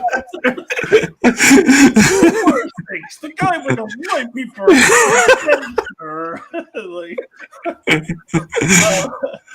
but although I will say, I actually thought that I was already thinking in terms, they're setting up for some kind of spinoff series. I was thinking that Vulcan could be a character that get carried over and developed later, but they killed her. But anyway, as far as Vadic coming over, yeah, that was really intense. And I didn't have a problem with Picard's plan because they were like in such a desperate state. I also thought that it was a dumb plan, but I didn't think they had any other plan. Like, I don't think they were in such dire straits and such a desperate situation that was more of I saw it as more of a Hail Mary, like, let's just try something. So I didn't have a problem. I didn't think that there was a problem with Picard being, established as this master strategist and he comes up with a dumb plan. I think it made perfect sense to me. But I actually saw some video, I forget what it was, that said that Vadic's plan was dumb, like that she was the one with the bad plan. But in any case, we get to this. I do agree that it was I really liked a lot of stuff in this episode. Really, really tense episode. All the stuff on the bridge where she does say she's threatening to kill this one guy and then she kills the other, or the Jack desperately wanting to go up there. All of that stuff worked really, really well for me. Now, I believe, though, that this is the episode, if I recall correctly, where I said they have to give us the answer for Jack by the end of the episode, and they didn't. And now, in retrospect, now that I see what the answer was, now I think if that's the direction they wanted to go, it should have been halfway through the season. It should have been back in episode 5. I was getting very, very frustrated at this point with how far they were dragging out this mystery box that they insisted on doing because it's the modern Trek way. So there's a lot I really loved about this episode. Everything with Vadic's ending, all that was great. But I was feeling that frustration of, we don't have the answer yet. It was way past time to have that answer, and I feel like it was really, really dragged. So I think my recollection of that particular episode is that was my big takeaway from it. But all the stuff that happened with Vadic and on the bridge and all that, I did love. I did love all of that stuff. All right. So I think, what was it? Brandon was saying, when you said fucking solids, what kind of ending was that? I actually liked that ending. I thought that was a good way for her to go, to just be like, fucking solids. That just, to me, fit her character. And I don't know. I liked it personally. But anyway, so yeah, let's get into these final 2 episodes where the big reveal is it's the fucking Borg, because of course it is. They can't do any Star Trek Next Generation related thing without having the goddamn Borg, or more specifically the goddamn Borg Queen, who... Now, she didn't appear in season 1 of Picard. It was just X-Borg, so I was fine with that. No, but she had to have a version of her in season 2, and now they have to have another version of her in season 3, and she was the one calling to Jack because Jack has, Jean-Luc apparently has... his sperm is assimilated by the Borg and is going to assimilate his son, and that his kid is going to magically make his son this magical transmitter thing that holds the key to assimilating all of humanity. And a scene that's very reminiscent of a daydream the Doctor had in the episode of Voyager that was meant to be silly and dumb, but this is meant to be serious. It would just very conveniently only infects younger people to get them off the show so we can focus on the old fogies, and they can be the hero. And very conveniently, they have to resurrect the Enterprise D in order to save the day. And Jack just decides to give himself directly to the Borg Queen once he finds out that that's the issue, and hands himself right over to her. And so they big stakes where everyone's automatically assimilated. So I was recently, there's this comments I've been getting on my channel since Game of Thrones season 8 ended, about where I kept saying it's not what they did, it's how they did it. They could spoiler end Game of Thrones the way they did, but if they took 3 seasons to do it and built it up and earned those character moments, I would have been perfectly okay with that. And I've been getting comments of people like, no, that's not true, you're lying, you just don't like what they did. And I'm like, no, I'm not going to admit that, because it's 1000% not true. I stand by it's how they did it that sucks. It's not what they did, it's how they did. With this Picard season 3 final 2 episodes, in this instance, I will flat out say is what they did, not how they did it. That pissed me off. I actually didn't mind the mystery box aspect of it. I agree that they need to let go of it, and they've been doing it too much, and the whole season hinged on it, and especially since the answer to the mystery box is something that infuriated me, something, as I mentioned earlier, that I think is akin to a fan fiction written by a 15-year-old. Kind of ruined the whole show to me. I think this is the jumping the shark moment. But if the mystery box would have been something interesting, I would have been okay with them waiting 8 episodes. I wasn't frustrated that they waited 8 episodes to reveal Jack's backstory. I'm frustrated that the answer to it was fucking dumb and involved the Borg and the Borg Queen in one of her most convoluted plots ever. And so, yeah, I did not enjoy these final 2 episodes. Anyway, Alyssa, let's start with you on this. Yeah, so where to begin? So I think that, yeah, in retrospect, if it did, like, I was disappointed when it was the Borg, because I was going, no Borg Queen, please don't do that. But then in retrospect, if you're doing a TNG wrap up, you're not going to end on the DS9 villains. You're going to end on the Borg, of course. I mean, it makes sense that they would go in this direction. But again, in retrospect, if they were going to do this reveal should have happened in episode 5, because it just felt too all of a sudden like changelings, 8 episodes of changeling, boom, all of a sudden it's the Borg, like this, like we're turning the car suddenly to the left and like what? It's just the pacing didn't work.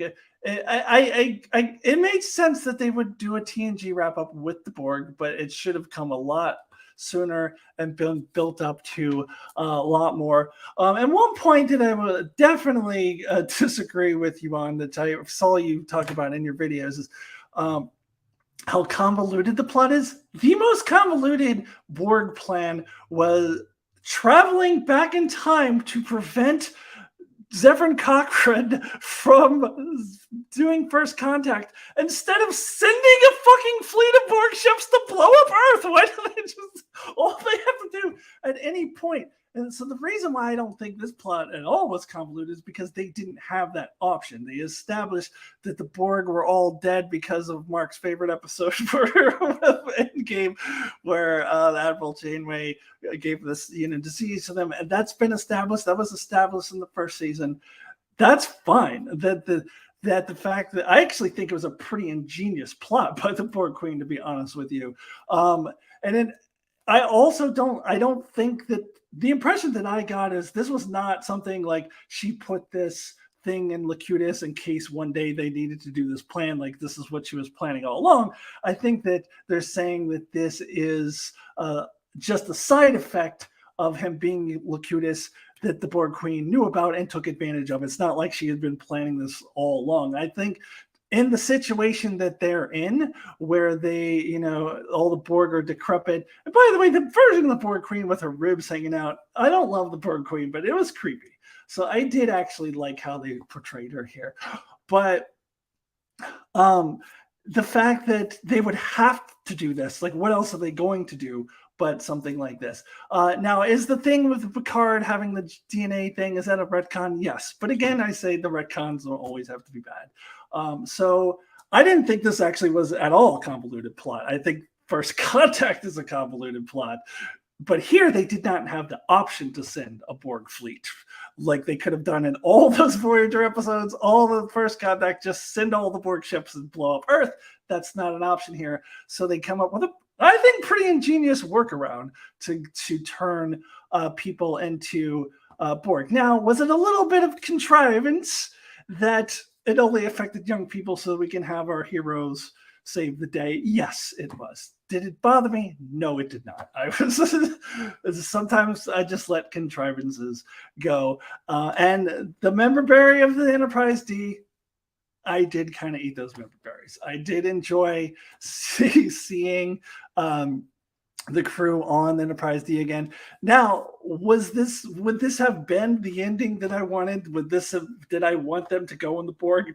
No, I didn't want them to go in the Borg direction. But given that they did choose to go in that direction, it ended up being better than I thought it was going to be. So I would have preferred, if they have to do the Borg, do it earlier. But I'm so over the Borg, so I would have been fine with them not doing the Borg at all. But since that is the direction that they chose to do, I thought they did a good job with it. So I didn't think the final 2 episodes were epic or the best thing ever or anything like that, but I came away enjoying them overall. I did not think they were bad. I did not think they were written by a 15-year-old. I thought they were pretty decent episodes. And I did, again, the ending, because All Good Things really should have just been the ending of Next Generation, but because they had to make some cash money with the films, that the films kind of undercut that All Good Things ending. If they had had no movies, then we wouldn't need this. This was, to me, like fixing the movies. This is what this was all about, was correcting the mistakes of the movie and finally giving the Next Generation crew the proper ending that they deserve.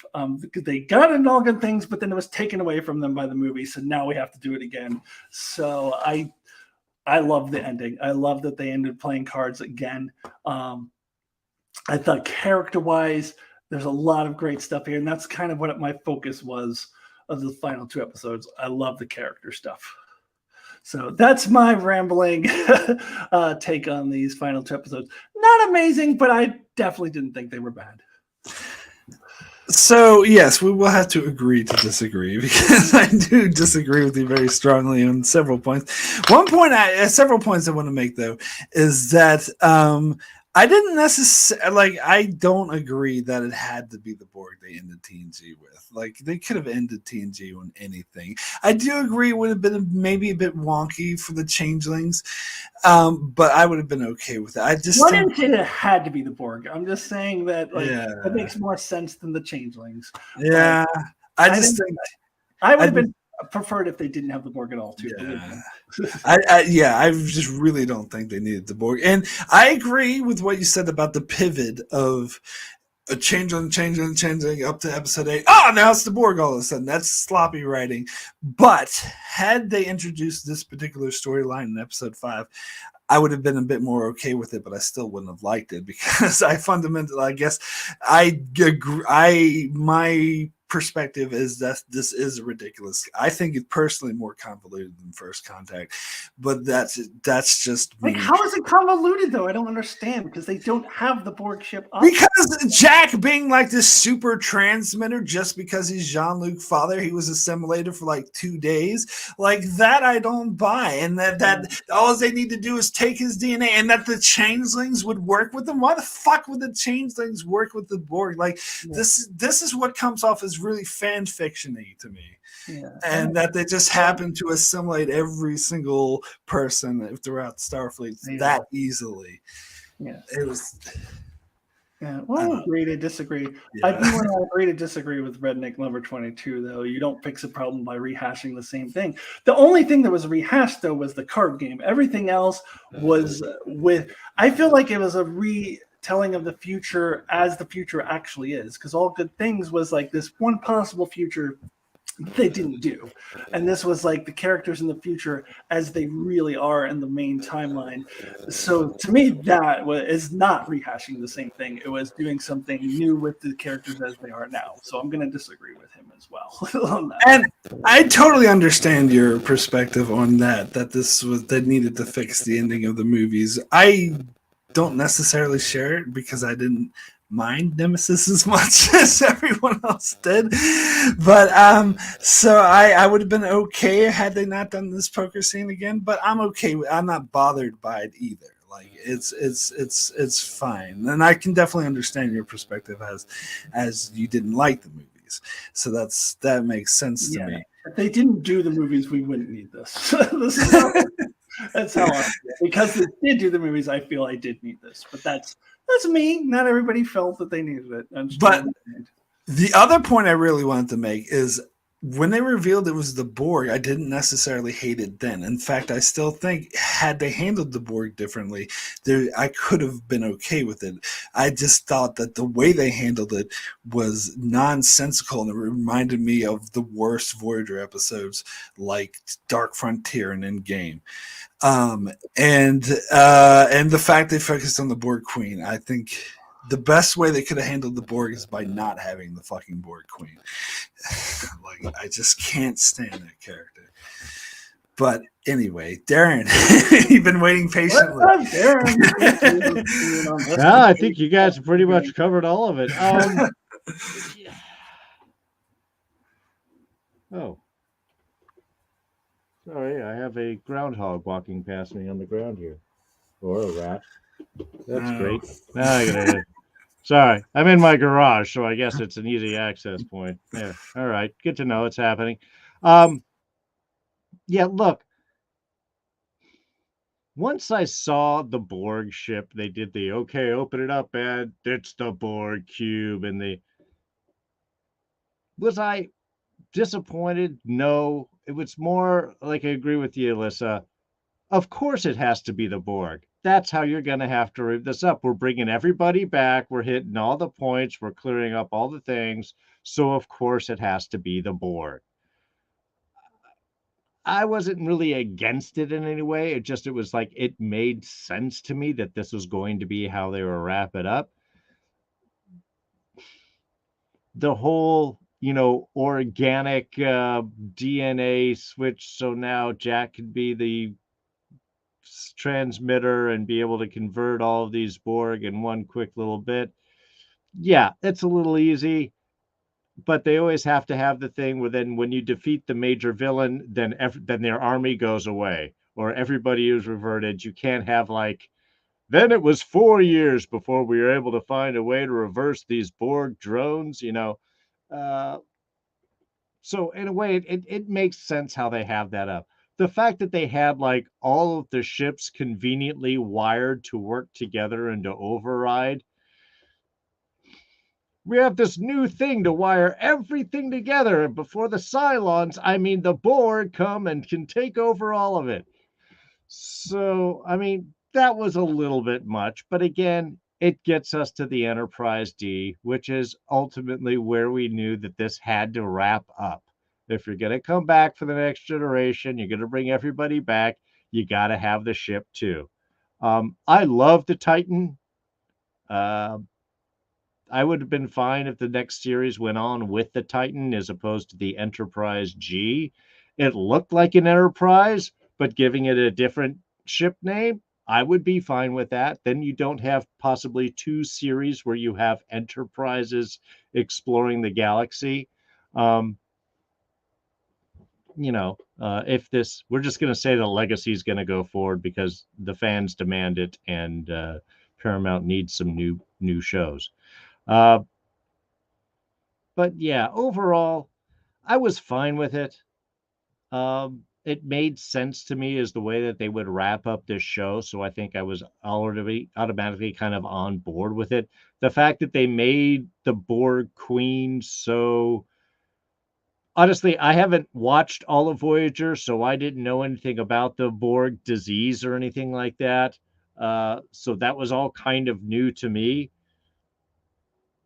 I was still okay with it. I think just the fact that you have this race that is known to be the blend of technology and biology, the Borg cyborgs, now don't need that technology at all, but it does make cool, weird stuff with your face when you're taken over, so we have a visual representation. I don't know. That was a little bit stretching. Maybe I was kind of okay with it because it gave a reason for Picard's stupid disease, which is why he had to get a robot body in season 1. So, I mean, maybe that was okay. I still don't know what they needed I guess they needed his body to reprogram. Yeah, they needed the DNA bits to infect the transporter system. To reprogram the transporter, which was cool. And I did like the fact where you go, oh, that's why they were never wanting to use the transporters. Okay, that, because some people knew about it. Now, you're working with the Borg, but I guess you don't want to be the Borg, so that's what it puts you. Anyway, I don't know how changeling DNA or internal biology is, why they didn't use transporters or why they were been concerned about it. But I did like the fact that it did go back to all the things like, this is why Ro wasn't using the transporter, and this is why this wasn't using the transporter, and this is why, okay, these all sort of make sense. So I kind of like that part of the plan, I guess, because it did play throughout the entire series. But yeah, and I don't really have any necessary connection with the Borg Queen or not, outside of if it was going to be like Alice Krige coming back from First Contact, playing a different Borg Queen. That would have been. It was Alice Krige. It was. Okay. She wasn't the body, but it was her voice. It was her voice. Okay. Well, I mean, again, that's kind of cool to bring back. Sorry. Did I really notice it, though? What's the midst of it all? No, I didn't. I even forgot to take a look at the cast bit in the credits afterwards. So one point that I was going to make that I forgot to mention in my review is that people, not just you guys, but people were talking about how it seemed out of place to have the changelings be the thing that the final TNG is focusing on. But the scene where Picard, like where the Borg Queen's talking about this virus you infected with and killed us all, I'm like, but I was like, it wasn't Picard, though. It was Janeway. Why aren't you having this? It seems like she's more of Janeway's villain now than Picard's villain, that she should be having it out with Janeway. And so she could go, Janeway, like in her cartoon Scooby-Doo villain voice. So it felt like they were finishing up another show's storyline anyway. I don't know. That's just what I was thinking. Now another thing that I don't know if anyone saw, I posted to my Enchantment of Eternity Facebook page, is someone made a mashup of the finale of Picard with Star Wars and saying how much is borrowing so heavily from Star Wars. Particularly something that a lot of people pointed out was the Enterprise D flying into the Borg ship, kind of like the That was definitely Star Wars, yeah. Yeah. And the Enterprise D is a very cumbersome, huge, misshaped ship. It's not the best ship to be doing that. Like, if they wanted to do this, they should have gotten the Defiant. That would have made a lot more sense. But then again, couldn't have all the fucking member berries. And again, like, I didn't really like that. I didn't buy into the member berries of the Enterprise D. Seems like some fans were soiling themselves over this, but for me, it would have felt like the Enterprise E would have been more appropriate because they're acting more like the movie characters than they are the TV show characters. Yeah, I'm going to agree with Darren. You're going to bring the crew back, bring the ship back. Having the Enterprise E would have been dumb. Like, it would have made no sense. I have no connection. I don't even know what the Enterprise E looks like because I hate the movies. So I have no connection to that ship. So, yeah, definitely. Well, But I don't know. Got to have the Enterprise D back.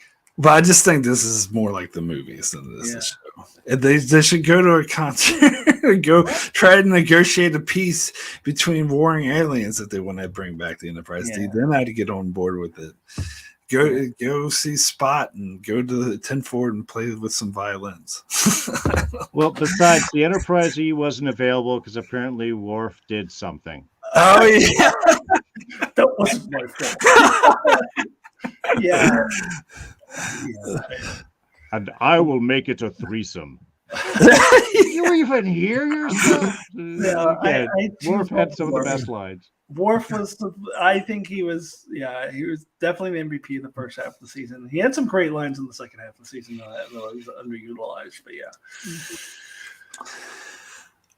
Anywho, so all that we got the couple of nice wrap up epilogue things where I did like the Tuvok's, sort of forgiven 709 saying she was promoted. I think the log from Shaw, which happened before the events of this whole show, saying I promote her for captain, that seemed a bit, I don't know. I didn't quite buy that because he was like really against her at the start of the season. It seemed like he went through a character arc to earn her respect, but then we find out he had it all along. He was just hiding it. To me, that underdoes his character story.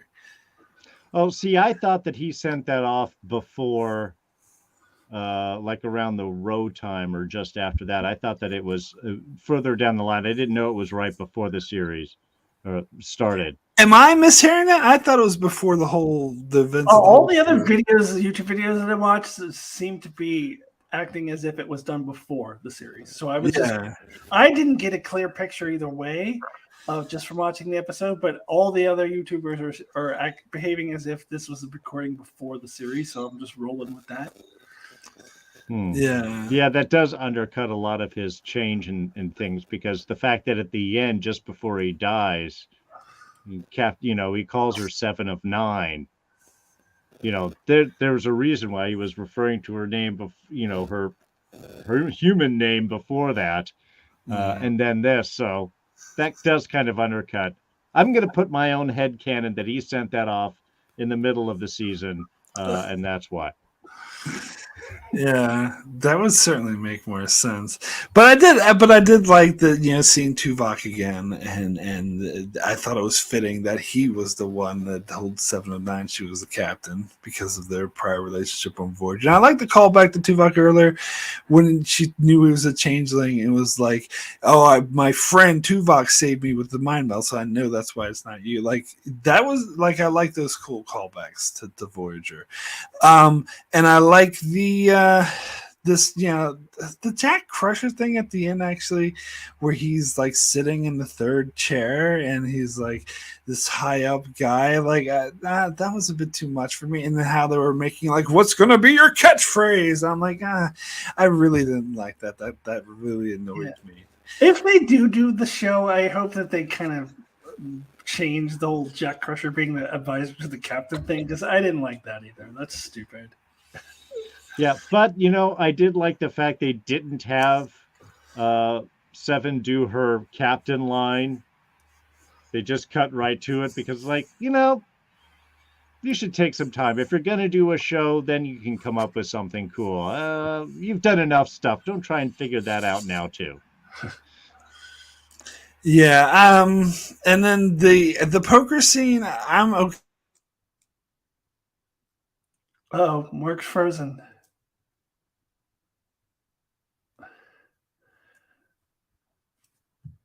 Wait, Darren, you're muted and Mark is frozen.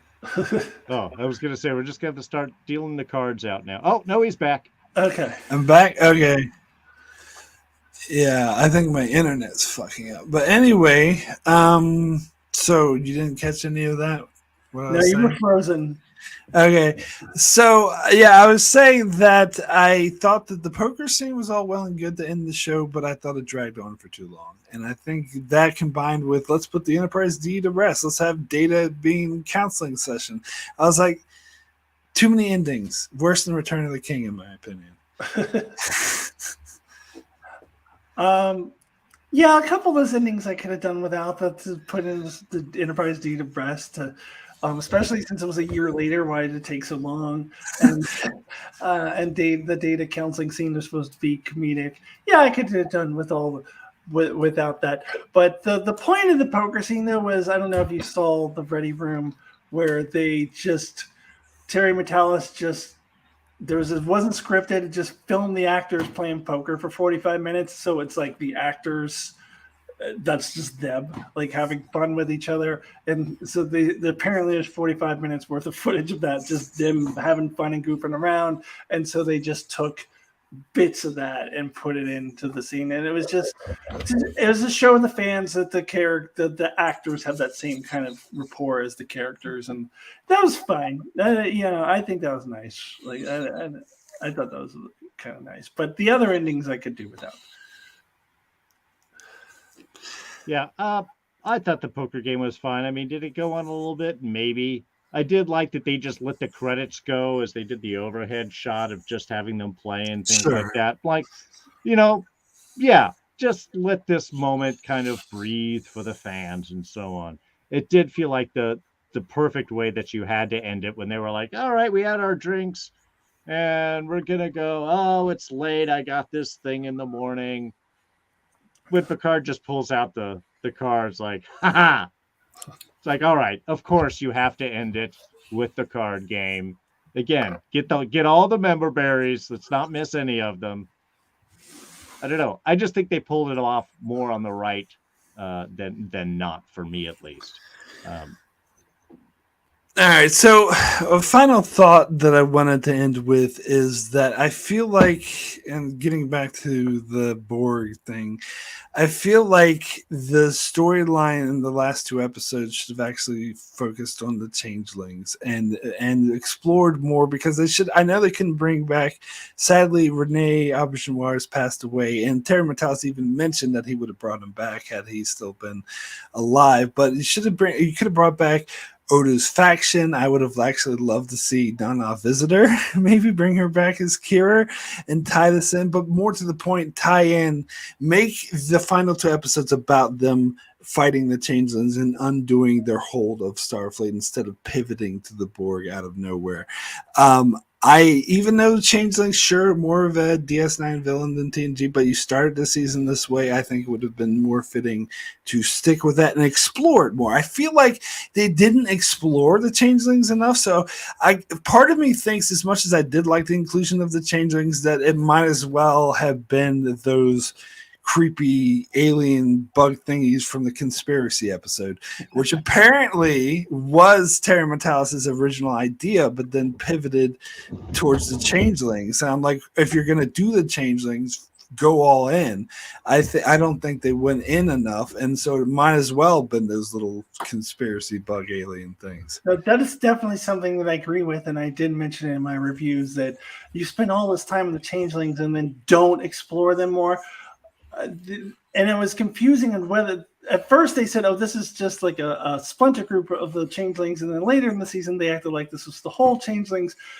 I wanted to know what happened with and I felt like the ending of Deep Space Nine was undercut a little bit. Like Odo went in to like try to teach the changelings how to respect solids. So what happened to that faction of the changelings? That is something that I wanted more. And yes, I would have preferred if they just went all in on that. But if they must have the Borg, then they should have had the Borg way earlier, so that it didn't feel like all of a sudden we're going changeling, Borg at the very end.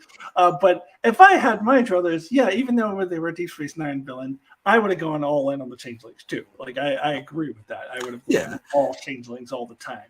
Well, and also my point is, if you are going to do the Borg and make the Borg the big point of the finale, then just do some mindless bug alien things from conspiracy that don't really matter. The changelings matter, so if you're going to do them, do them. Do them. Yeah, I agree with that. Oh, go ahead. Are we going to talk about the post-credit scene? Oh, I wasn't going to, but if you want to, go ahead. I don't really have much to I say. think I brought it up before, but I just like that they retconned season 2 because I mean, I don't know if that means if they do Star Trek Legacy, they're gonna have Jonathan Delancey in it. I don't know, but I was tickled by the fact that Terry Matalas, he may have done some things you didn't like, but he did give a big middle finger to Picard season 2. I feel like he'd shit on it every turn he got, and I did like that. So I did appreciate that they just pretended that cheesy ass ending of season 2 never happened. So that's all I wanted to say about that. Yeah, I mean, I don't like him. Some people said he should have done season 1 with the Nepenthe with Riker and Troi being. We don't even like that planet.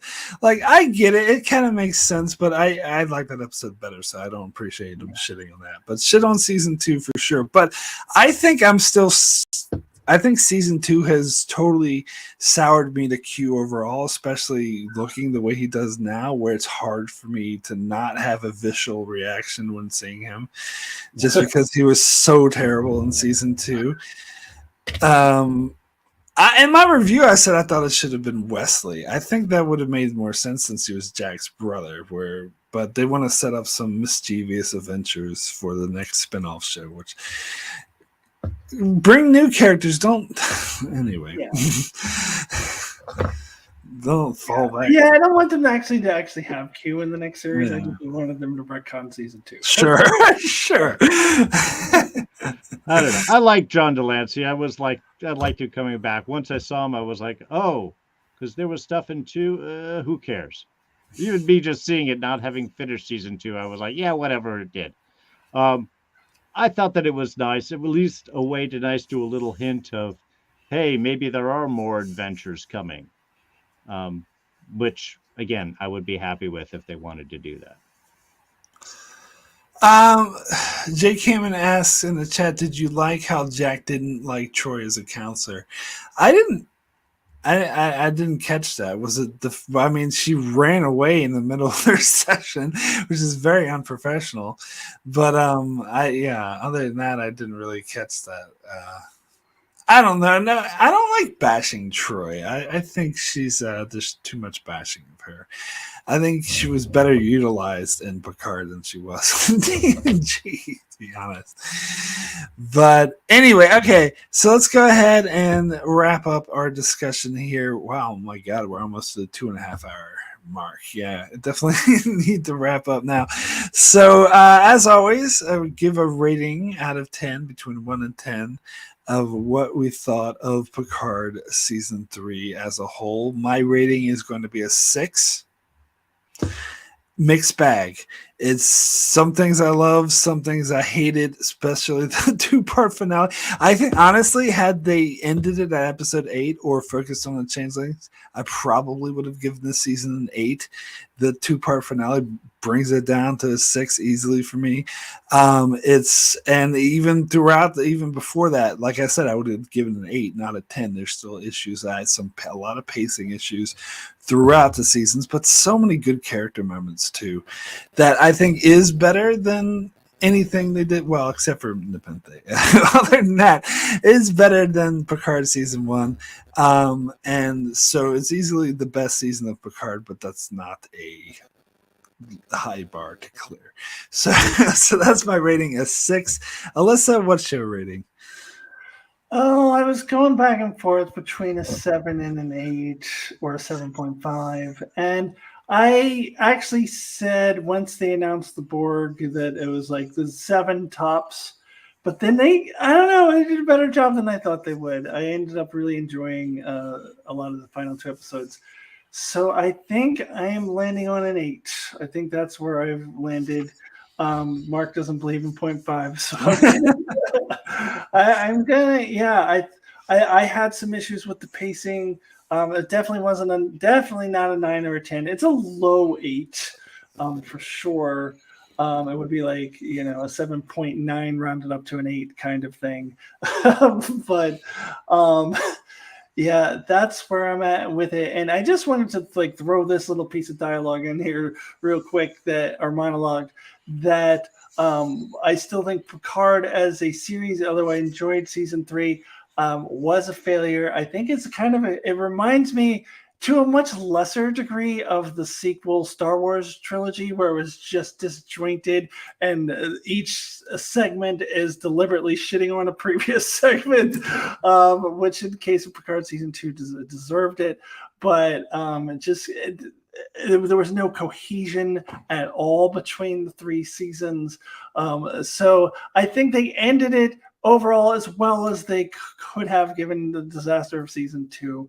But Picard as a series is just something we need to like move past and hope that we get more Strange New Worlds type stuff. We get Lower Decks keeps being as inventive as it's being, and the Prodigy goes in a good direction. And then if they do the Legacy show, that ends up being more along the lines of Strange New Worlds. So I have hope for the Trek franchise moving forward, but I think it's good that Picard's over after 3 seasons. Let's sweep it under the rug. I also think it's good that Discovery is ending too, honestly, that I think it's time to move on to phase 2 of Star Trek. So that's my little rant on that. But as for the season, I would give it an 8. Yeah, one thing I did want to say is that this season was way better than I thought it would be. After coming after season 2, even seeing the trailers, I was thinking the worst. Like, oh God, this is gonna be horrible. They're gonna ruin all these TNG characters just like they ruined Q. And so I thought it was gonna be a complete disaster, and it wasn't. So I still win. Anyway, Darrin, your thoughts? Yeah, I'm gonna go along with Alyssa there. I'm also going to give it an 8. I think that there was a lot of, it lived on member berries. It was birthed in nostalgia. It fermented well and gave us, I think, the adventure that people wanted when they first heard about a Star Trek Picard series. I think this was the only season that it needs. It's the only one you have to watch. And really, if you haven't seen the previous 2, I think they catch you up pretty well so that you don't even need to know anything. The fact that there is no continuing story and they are as disjointed as you said there, Mark, helps with that as well. Or sorry, Alyssa, as you said that as well. On the other hand, it did it all so well. Again, it made me happy. I was looking forward to the next episode, even when they were doing things that I expected or that I knew was simply to touch that nostalgia bit. They executed it well. I think all the actors came to give their best to do a big final hurrah and to throw as much stuff of themselves, of their characters, and really make the script live and make the relationships work. And I think that's really where the strength of this season came from. It was, the writing was great. The storyline was functional, but I think the characters, I think the actors bringing everything to this to really make those relationships sing, to show, to demonstrate why we remember them all so well, why we enjoyed having them together, from the little bits of Picard and Riker connecting to LaForge and Data having those intense moments right there, to even small stuff. And I know it was kind of like in between shows evolution. The fact when they went up against the Borg ship and they're like, fire, and Crusher, Dr. Crusher just lays this swath of waste across the Borg cube and they all just stop and stare at her. It's like, a lot's happened in 20 years. All of those moments really worked for me. So yeah, was it perfect? No. Were there a lot of,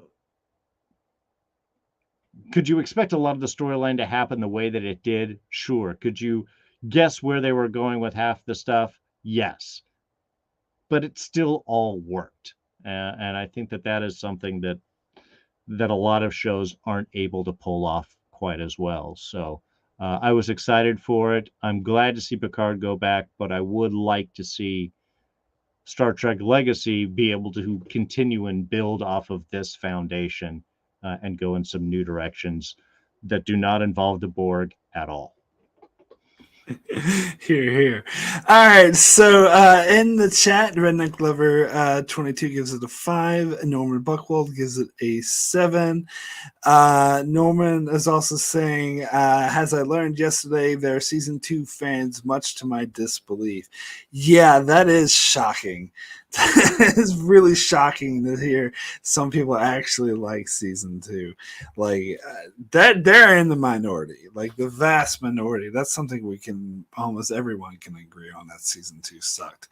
But anyway, if you want to give a quick shout out to what you're up to, where people can find you, we'll start with Darrin. What are you up to nowadays?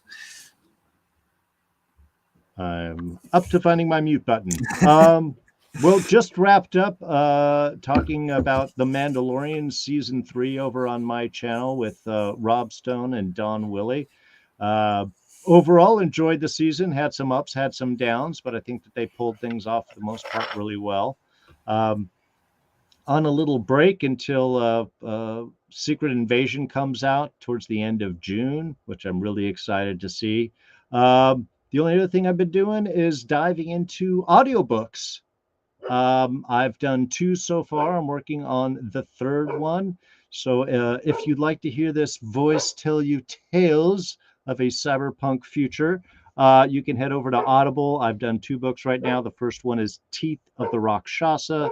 The second one is The Raptor's Nest, both of them by author B.J. West. And you can find that by the titles, the author, or my name, Darrin Jakes, on Audible. Oh, and by the way, Darrin, you should have had me on the Mandalorian Season 3 discussion, because in that case, it would have been totally different. I would have been the super positive one there. And I could have played the exact opposite role I played here. But anyway, Alyssa, if you want to say what you're up to, where people can find you.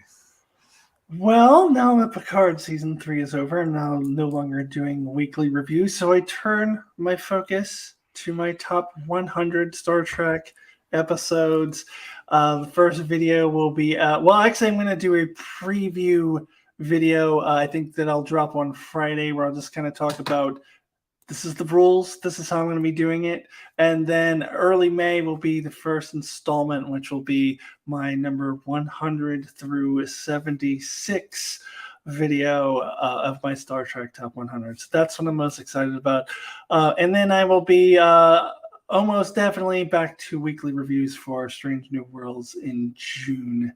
Other than that, not a whole lot going on, but you can go and check me out on Alyssa Jean's reviews. Cool. And if you're finding me for the first time, my name is Mark. My channel is Enchantment of Eternity.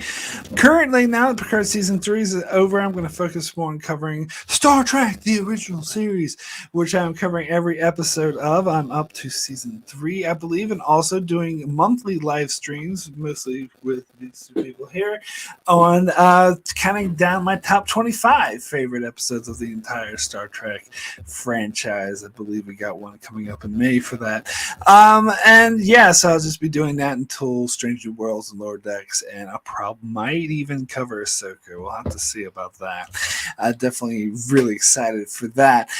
So that's what's coming on in Enchantment of Eternity, so check me out for that. So I do like to thank everyone in the chat for joining. Norman Buckwald, Redneck Lover 22, Bob, Will Ferrer number 1, Jay came in 99, and of course Brandon and everyone else who dropped by and watch us live or in the archives. Thank you so much for watching us, and especially if you stuck through all the way to the end.